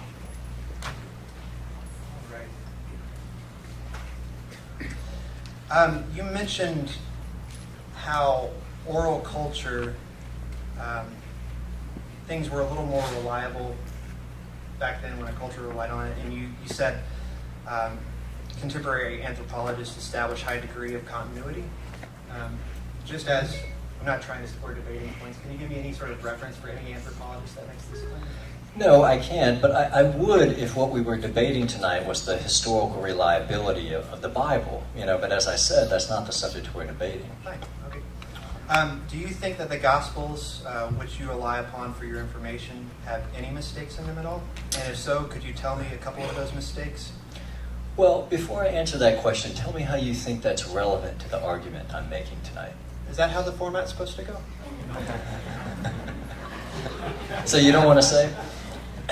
I think your answer asking that question to get at the point that I have another faith commitment to the resurrection, independent of this evidence, right? I'll answer your question. So that I understand that for Wallace, you don't feel that the way I'm approaching the question has to do with how we should find evidence in Scripture. Just because there are historical inaccuracies doesn't mean it's all historically inaccurate or that we can't find things we're solid. But when I come to Scripture, I find it riddled with inconsistencies and historical inaccuracies. And to me, as someone who's outside of the Christian tradition, when I come to this text as the only source that I have for the narrative of the death and resurrection of Jesus, it matters to me. It apparently doesn't matter to Christians that there are historical inaccuracies, but for someone looking into your tradition, if the only sources you're providing me to verify the death and resurrection are the Bible, then it does matter to me. And I think it should matter to Christians if you care about making your case to non-believers. It does matter to us if the Bible is riddled with historical inaccuracies. So the question again, do you think there are any mistakes historically? And if so, could you give us a couple of them? The argument is intended to be generous to the unbeliever. The argument lowers the standard. It takes off the table any question of the Bible's divine inspiration. It takes off the table anything of the Bible's general historical reliability. It's willing to grant all of those things for the sake of argument and say, along with any serious scholar in this field, you recommend to the audience that they read Bart Ehrman. Yeah, we both do. So, Bart Ehrman would be the first person to tell any of you that it doesn't matter that a source has errors in it, that it has legends in it. Please read Bart. He does not agree with what's being said. You're saying that Bart Ehrman doesn't agree with that? A lot of my arguments are coming out of Bart Ehrman. I'm not saying that Bart thinks that doesn't matter for the historical reliability. Of course it does, but it doesn't matter for the establishing of these basic facts. No scholar approaches the New Testament like that. So the argument is meant to be very, very generous to put those questions off the table and to say, look, I'll grant you for the sake of argument that the Bible has all these errors in it. I'll even grant you that it's not historical reliable, but in general. But it doesn't mean that you can't find historical evidence in it for all kinds of things. You mentioned Josephus. That's a perfect example. Ancient historians don't believe everything that Josephus says, but nobody just throws Josephus out on account of that. Same thing with Thucydides and Herodotus. This kind of highly skeptical approach to ancient historical sources would destroy every classics department in the world. I hope you haven't misunderstood what I said, though. I try to distinguish between the claims in Herodotus, like accounts of battles and details of slavery, versus his stories where he says a horse gave birth to a rabbit.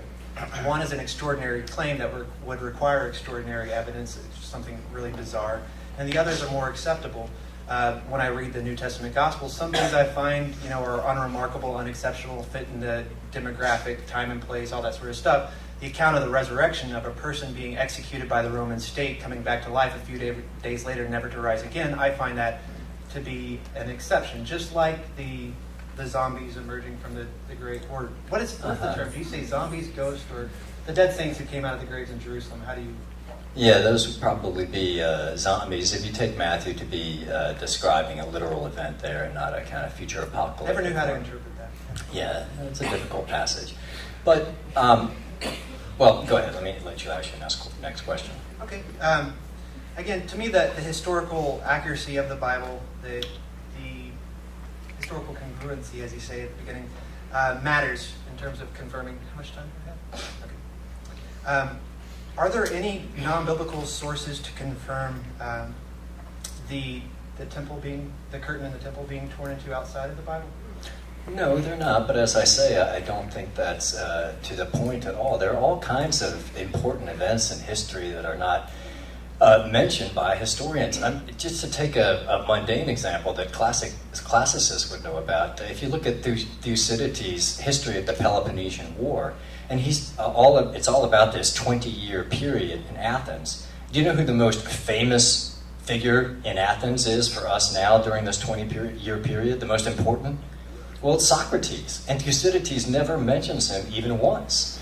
So it doesn't carry much weight with historians as to why this wouldn't be mentioned outward. Of course, if you're a secular historian approaching the New Testament, you wouldn't believe that the curtain of the temple was rent in two. You obviously wouldn't believe that the supernatural events in the New Testament really happened. But as I mentioned, all of these facts that need to be explained are non-supernatural in character, and so they don't have that kind of a barrier or a hurdle for the historian. And as I said, most historians who work in this field, regardless of their religious persuasion, accept the four facts here and recognize that they need some explaining. And the contention of the argument is that that those facts prove stubbornly difficult to explain naturalistically, and that the evidence actually does end up being pretty extraordinary. And I would just remark that it's extraordinary because it's uncontrived. You asked in one of your speeches, well, why doesn't Paul in 1 Corinthians 15 make this kind of apologetic argument? I think it's because it didn't even occur to him to make, which just goes against the disciples making these things up to support the resurrection. And of course, the other reason is he could appeal to people who are still living. He says, there are 500 people who saw him, and he says most of them are still alive. And you can go and ask them. Why not both? Well, I gave an answer just then. I said, for one reason, I don't think it even occurs to the early Christians to have to make this kind of an apologetic argument. And it's one of the things that makes the apologetic argument stronger in the later term, that it doesn't give any appearances of contrivance. When you read in the gospel accounts of Joseph of Arimathea burying Jesus, of the discovery of the empty tomb, there's no kind of apologetic embellishment that the author of the Gospels give. It's just related in a matter-of-fact, passing manner. There's no evidence that they're trying to craft some type of apologetic out of it, which is yet another reason why historians find them to be convincing as facts. How do you account for all the differences in the stories in the Gospels? If Mark's the earliest and Matthew and Luke rely on that, how do we make sense of how it's, again, from the outsider perspective, it looks like a legend is growing, and so the story becomes increasingly embellished as the years go on. How do you make sense of that? The different people in the tomb, the different women who find the empty tomb, the different people they find there, all those sorts of embellishments over the years. Well, what's remarkable to me about the four gospel accounts is their lack of legendary embellishment. I mean, all you have to do is compare any of the four gospel accounts to the later Gnostic Gospels, which were written 200 years later. I mean, take the Gospel of Peter, where Jesus rises up out of the tomb, and he's this incredibly gigantic figure, and there's a talking cross behind him, and there's a voice from heaven, and the Pharisees and the Jews and the disciples are all there watching him. Any zombies wrong? That's a legendary account. And as I say, when you read the Gospels, they're not particularly legendary. As C.S. Lewis said long ago, he says, I've spent an entire career reading legends, and one thing the Gospels definitely aren't is legends. And this goes just for the Gospels in general. When you look at their account of Jesus' miracles and so on, they are remarkably stark and unadorned. It's almost like the authors of the Gospels just relate them in passing and move on, as if they're of a relatively minor importance.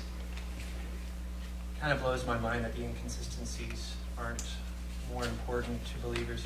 But again, I'm not saying they're not important. They're important to certain questions, like the doctrine of inerrancy, but they're not important to just, well, first of all, you'd have to show that these inconsistencies are real and not merely apparent. There are plenty of, you can read any number of commentaries to try to reconcile them.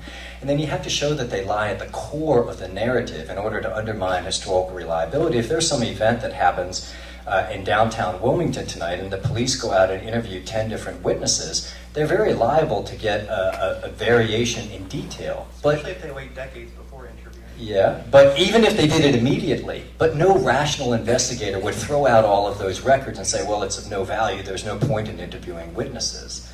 So I don't think we're proceeding on good grounds when we take that highly skeptical approach to documents just because we think they contain some inconsistencies. And as I say, no serious scholar in the field today, Christian or non-Christian, theist or atheist, takes that approach to the New Testament documents, and for very good reasons. It's unscholarly and unpersuasive to people who do real academic work in this field. Thank you, gentlemen. Alrighty, now we are going to get to some of your questions. And Joel will man the microphone. And here's how it's going to work. There's one microphone, and we will have some questions addressed to Dr. Marshall, and they will line up over in the aisle to your left. And the questions to address Mr. Deaton will line up in the aisle to your right when I give you the word, okay? And then Joel will walk back and forth, and we'll do one question at a time. We will alternate. Here's the deal with questions. You will have 30 seconds to state your question. Do not use the time for speech or for setting up your question. We were listening to. We'll get it, okay? So just get straight to your question, and we'll follow along. Please understand that the primary goal for tonight is to hear from our speakers. Your chance is coming at Ale House a bit later. If you'd like to continue the conversation, we'll all be going over to Ale House. There will be cars. We'll be carpooling, and you'll go.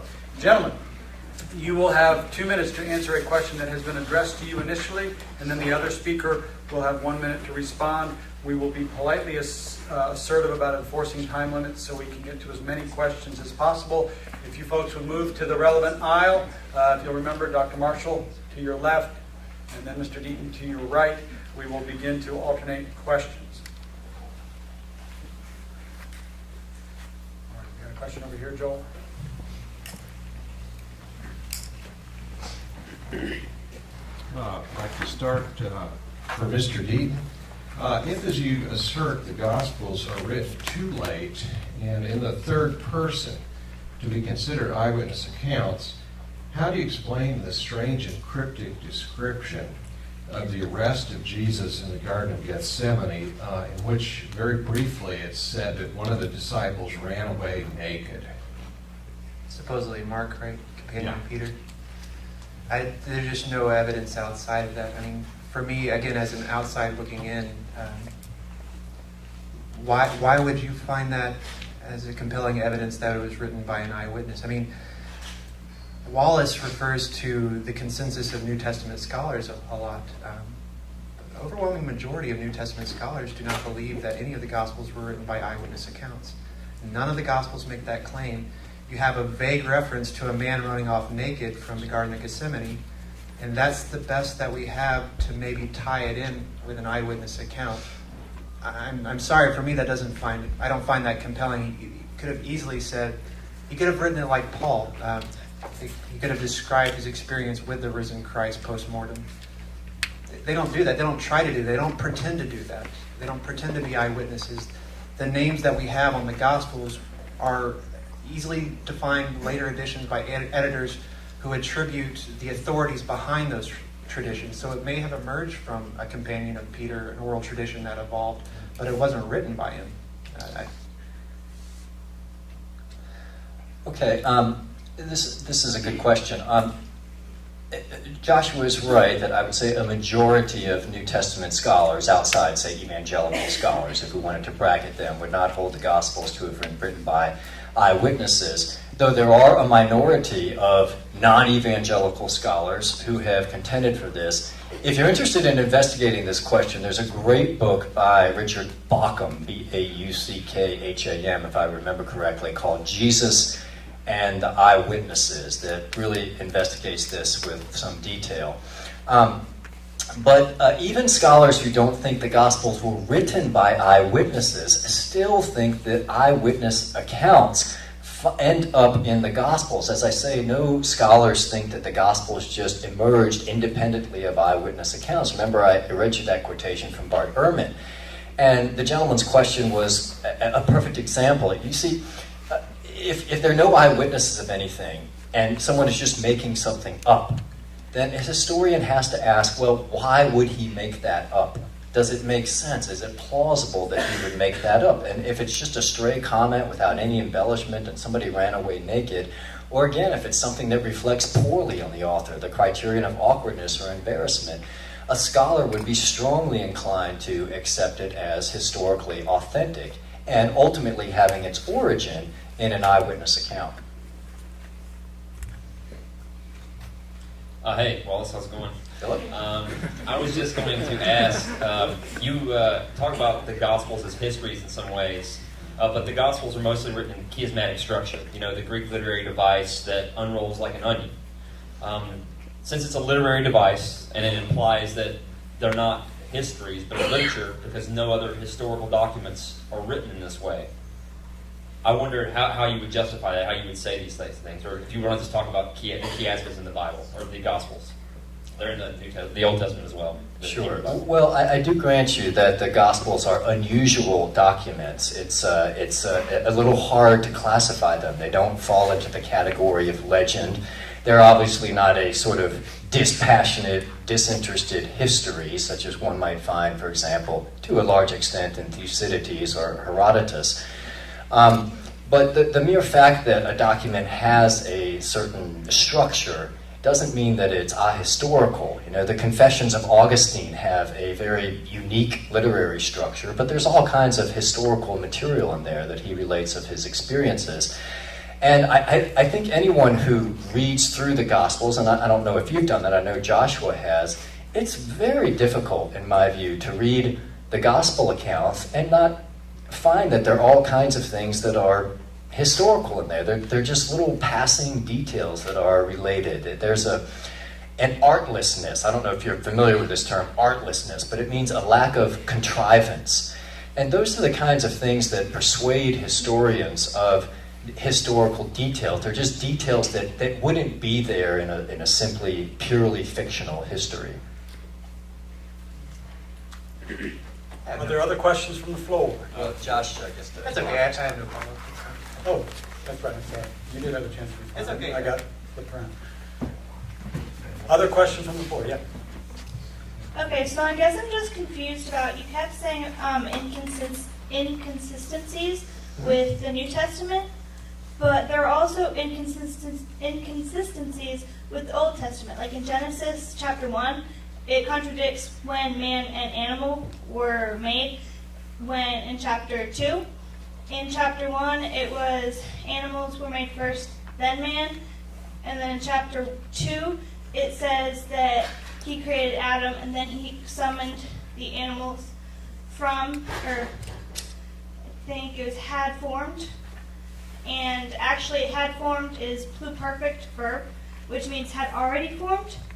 And so I guess with your inconsistencies, couldn't you just not have read into it further? Could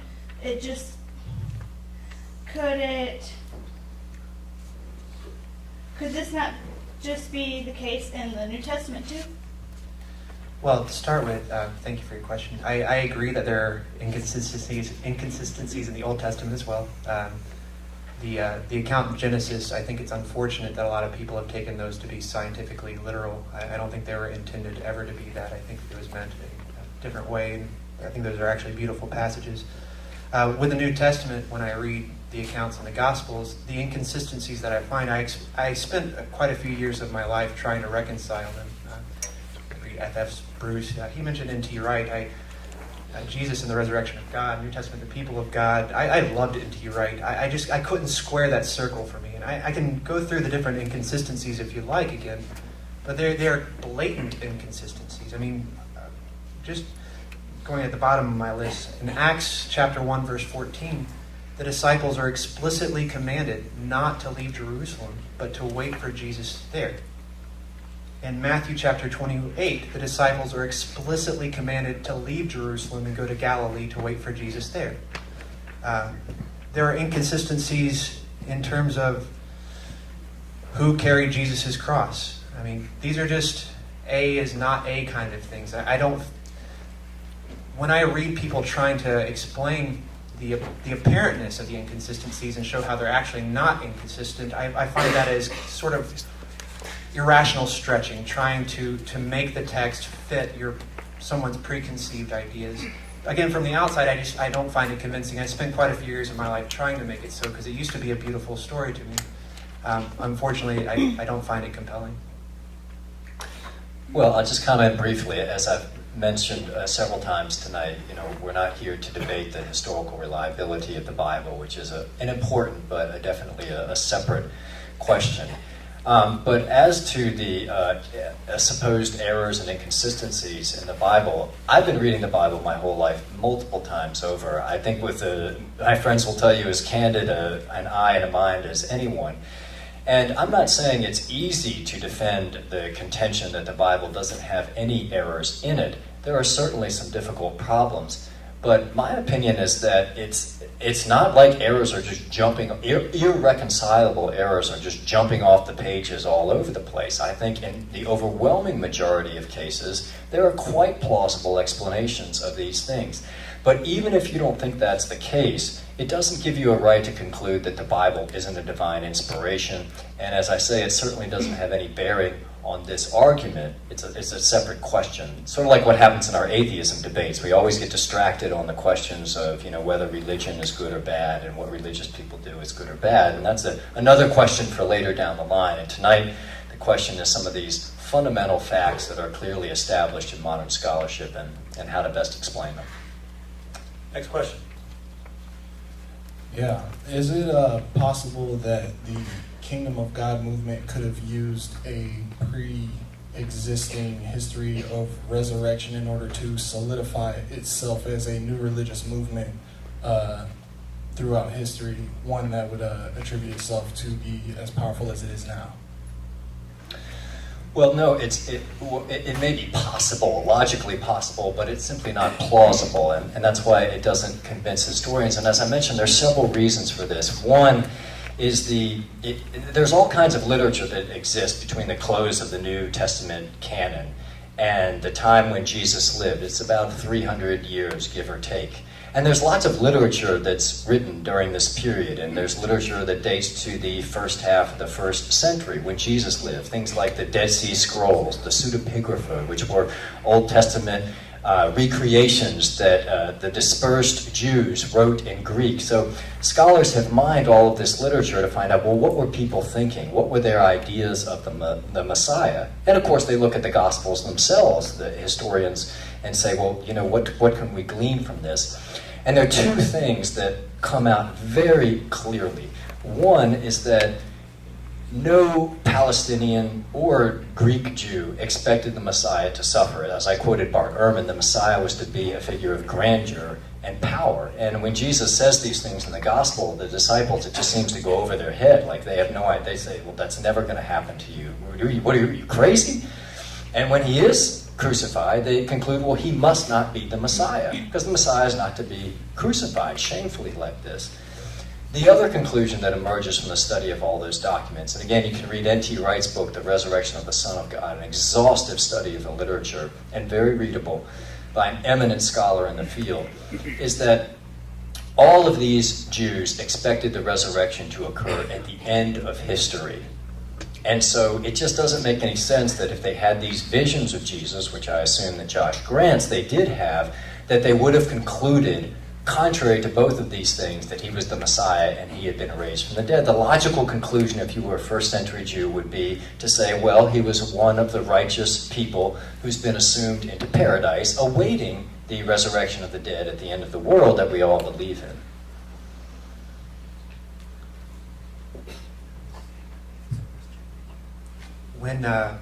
When deeply held beliefs are met with harsh realities that contradict deeply held beliefs, it's not unheard of for there to be a reimagining or reinterpretation of the tradition.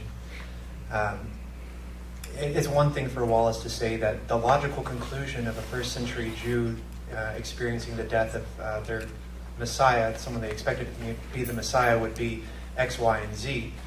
The logical conclusion of a Millerite who expected Jesus to come back by a certain date and he didn't would be, well, I guess my idea was wrong. But that's not what they did. The Lubavitch community, who believed that their rabbi was the Messiah, it was not in their expectations that the Messiah would have a stroke. But when he did, they found their reinterpretation. I don't know why.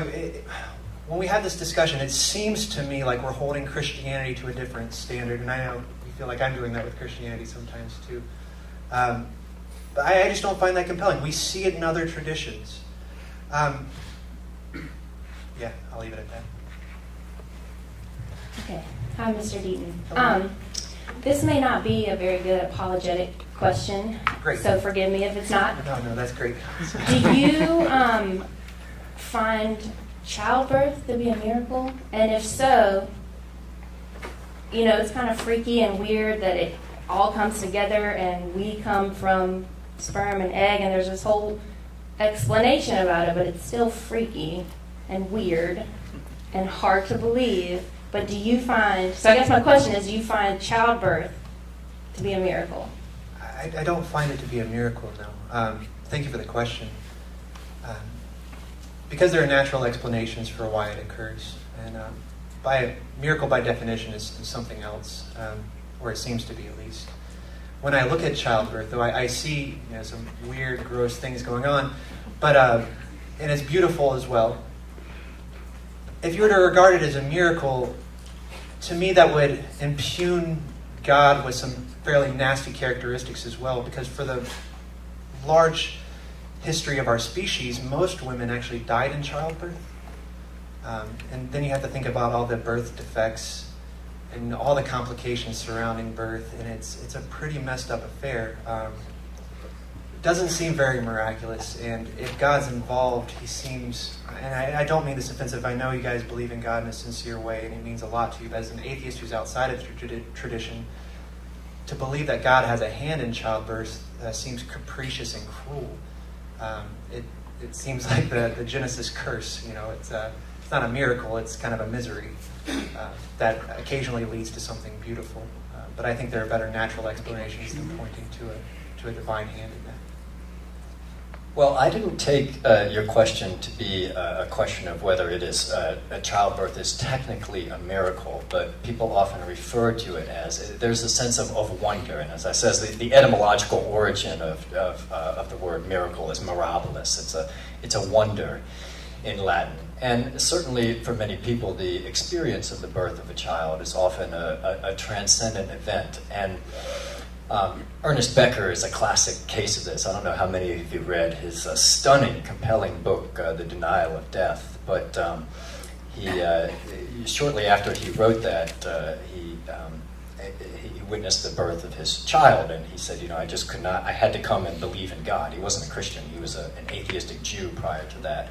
But I guess to sort of put this in the context of our debate, I think what you're talking about are things that bear on this sort of overall intrinsic probability that a miracle like this would occur. So how do you view the natural world? And if you view the whole scene of history as sort of capricious and cruel and random and chaotic, then you're not likely to believe in Christianity, But if you see a sort of secret unfolding of something, if you see a beauty that's emerging out of all the chaos, then maybe a story, a gospel, if you will, that pulls all of that together, especially if it pulls it out of the agony and shame and cruelty of the cross, then maybe you find that a little more compelling. We have time for one more question. fast. I have a question. I understand that it's not exactly the topic of the debate is the resurrection of Christ, but I think it's relevant because you use the New Testament documents as historical evidence. You guys were debating who are the writers of the New Testament, and it's a question I've always had, but I haven't had time to research. But who would you say actually wrote the Gospels? Well, I'm actually inclined to believe that Matthew, Mark, Luke, and John wrote all of the Gospels. And if you want to read a case for this, it's actually a fascinating study by, I think it's John A.T. Robinson, an Oxford scholar who died in the 1980s or so. He was actually a quite liberal scholar, but one of the things he pointed out in this book, I can't think of the title off the top of my head, but I have it in my notes somewhere if you'd like to refer to it. But he pointed out that no one had really critically examined the dates of the Gospel's origin since Adolf von Harnack in the 19th century, and that there were so many unexamined suppositions in the field. And Robinson revisited all of this work and dated the Gospels quite early, dated the Gospel of Mark in AD 40, if I remember. And he argued strongly that Matthew, Mark, Luke, and John wrote all of their respective Gospels, and that the tradition just doesn't emerge out of thin air. Now, as I mentioned earlier, that's not the consensus of contemporary scholarship, but there are a minority of serious scholars in the field who hold that to be the case. It's a respectable position to maintain. I don't believe that they were written by Matthew, Mark, Luke, or John. And to your right, Wallace referred to him. His New Testament scholarship also goes along with the broader consensus. Bart Ehrman obviously doesn't believe. He has a book dedicated solely to who wrote scriptures. I would recommend reading that. But Alrighty, we are winding down. We have now one element left, which is closing remarks. And here's the purpose of closing remarks. Closing remarks is a brief summary of what transpired from the perspective of each participant, and a summary of claims about why they have won tonight's debate. So each person will offer the briefest of summaries and try and put that fine point on it in terms of why each of them won tonight's debate. So beginning with Dr. Marshall.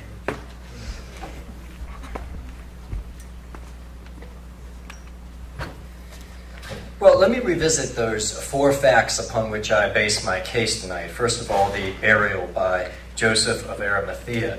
As I have argued throughout tonight, I think we have very compelling reasons to believe this, and I don't believe Mr. Deaton has given us a plausible case as to why a Christian writing decades after the fact would make up this strange story about a member of the hated Sanhedrin having done right by Jesus.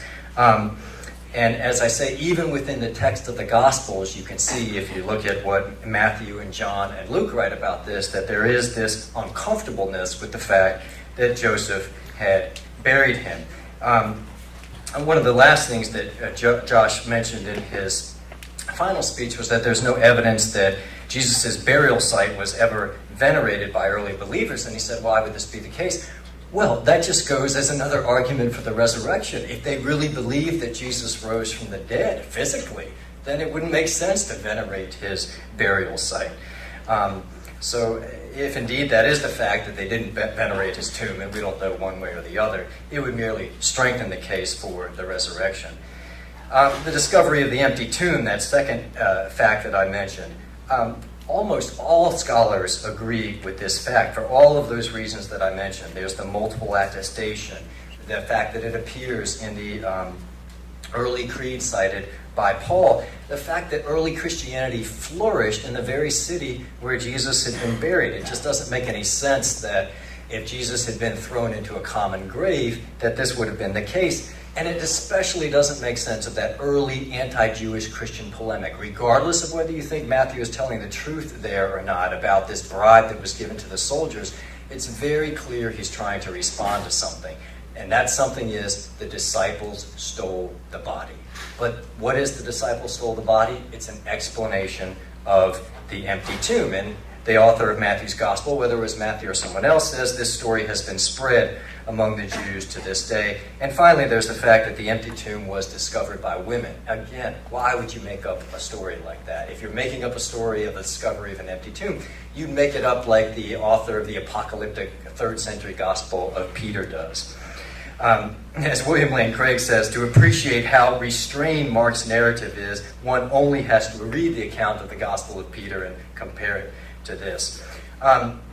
The experiences of Jesus appearing alive, here Joshua doesn't debate that at all. He grants that people did in fact have these experiences, but the question is how and why did they come to believe that Jesus, this crucified person, was the Messiah and had been raised from the dead? The example that he gave of the Millerites, as I said, merely confirms my argument, because it provides the example of the kind of thing that they would say. It's not enough to just say, well, people have all kinds of strange reimaginings. You have to ask, well, is it plausible? And we're not just talking about a single group of people here. We're talking about a widespread group of people that include even people like Jesus' own brothers. James, strangely, we know that Jesus' brothers didn't believe in him during his lifetime. This is established also by the criterion of awkwardness or embarrassment. And yet, strangely, out of the blue, we find Jesus' brother, James, being a leader in the early Jerusalem church. Paul has a different designation, in fact, for James and his other siblings, Jesus' other siblings. He calls them the brothers of the Lord. Just imagine what it would take for you to think that your brother was the Messiah, especially that your crucified brother was the Messiah and worthy of worship. It is so counterintuitive, especially given what we know about first century Jewish beliefs about what the Messiah was to be like and about when the general resurrection would take place. It is that belief which is so counterintuitive and doesn't make sense of any of the context, which is well established from historical documents outside the New Testament, as I was saying earlier. That's the thing that needs to be explained. So, I said at the outset of my debate tonight that my goal was simply to establish that there's good evidence for the resurrection. And I hope that I've been able to persuade you of that. I hope at the very least, even the most hardened skeptics among you, I've been able to persuade you that it's certainly incorrect to say that there's no evidence for the resurrection. I think the evidence is very plausible. And if you find Jesus of Nazareth to be an extremely compelling figure, as I do, a figure who is unlike any other who has graced the pages of history and has certainly impacted the world more than any other figure in the history of civilization, then I think that intrinsic probability becomes very high, or at least it becomes substantially higher.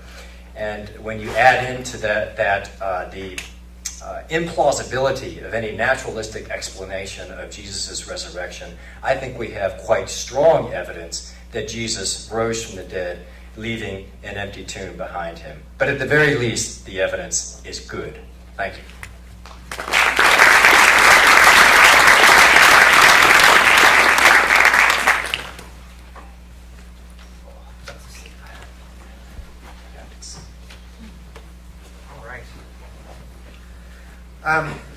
Again, I want to thank all the Christians in here for listening to me say why I don't believe that your Messiah was raised from the dead. It means a lot that you would respectfully listen to someone who disagrees with you. And I don't know anything about who wins debates. I don't know if there's ever a broad consensus. It seems like whoever walks in with a certain perspective leaves with that same perspective generally. I was hoping tonight that if when we leave here, at least we understand from a Christian perspective, folk who do believe in the physical bodily resurrection of Jesus, the perspective that says that there are compelling historical reasons to believe that happened, or at least plausibly could have happened. And as someone who's outside and does not believe, I hope you understand, at least from my perspective, why I don't find it compelling. I don't consider us ideological enemies. I don't have any desire to defeat you. At the beginning of the debate, it was introduced of taking every thought captive for Christ. As an atheist, I have no interest in taking any of your thoughts captive. I just want you to understand why I don't believe in the resurrection of Jesus. I have been presented with an extraordinary proposition, namely that an ancient religious leader in the first century who was executed by the Romans and then buried, later rose from the dead, never to die again.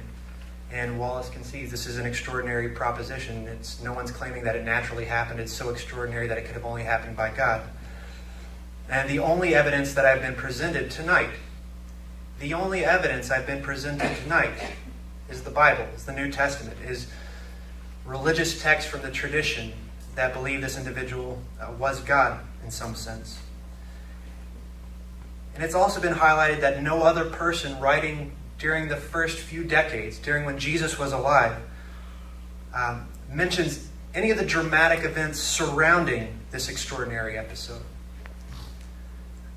It's a little difficult for me to wrap my mind around how it seems dismissive of the inconsistencies and lack of historical congruency with things like the temple being torn in two. I cannot believe if that had happened, that Josephus, writing at the end of this century about the history of the Jewish people, would fail to mention it. It blows my mind. And it blows my mind to think that the gospel writers thought that this was important enough to include in their supposedly historical accounts of Jesus. But it seems to have gone completely unnoticed, as well as the zombie episode. And not only do we lack non-biblical confirmation of these events, but the accounts that we do have were written decades later. Most scholars believe it wasn't based on first-hand eyewitnesses, but on second-hand information. And the Gospels are replete with inconsistencies. If you'd like to talk to me later to get the scriptural references, I brought my Bible with me. I hope you did. We can look at it together. The New Testament Gospels, to me, do not appear to be historically reliable. The Gospel accounts are based on oral traditions that have been in circulation for decades. And as the inconsistencies suggest, these documents were subject to change over the years. For these reasons, I do not find these accounts to be useful guides in confirming the historical accuracy of such an extraordinary claim. We may be able to piece together this and that piece of the unexceptional claims from there, but the extraordinary claims I don't find to be warranted. Of course, none of this disproves the resurrection, merely that I do not find compelling evidence to believe such an extraordinary proposition. And as I said at the end of my opening statement before, it seems to me that such a belief rests not on reason and evidence, but upon faith flowing from a personal experience. And I hope your personal experience with the risen Jesus continues to be fruitful for your life. I hope you find peace, love, and meaning. And I have no desire to diminish that. And thank you for listening to me to understand why I don't find the proposition compelling. Thank you.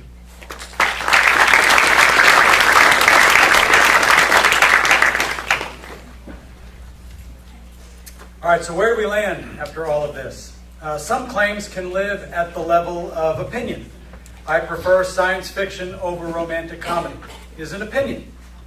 The status of Easter doesn't allow that option. We can't merely have an opinion about Easter. We must take a position and live with the implications. That said, we hear a lot today about tolerance and diversity.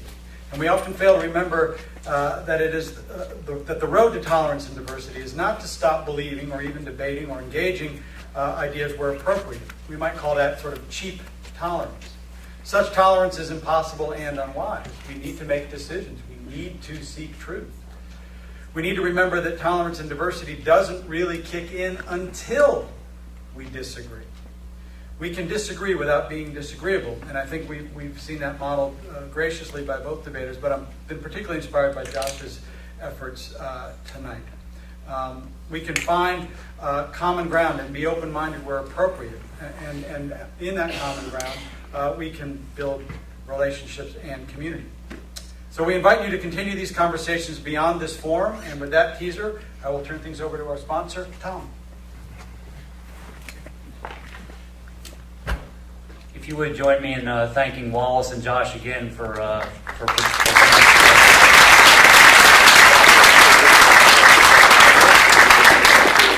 My name's Tom Jaskey. I'm the chapter director here at Ratio Christi, and we are a campus apologetic ministry, unapologetically a Christian apologetic ministry, and we do several things. We come alongside Christian students to teach them how to defend the Christian faith, a faith that we believe has a lot of evidence, a lot of fact, logic in its favor.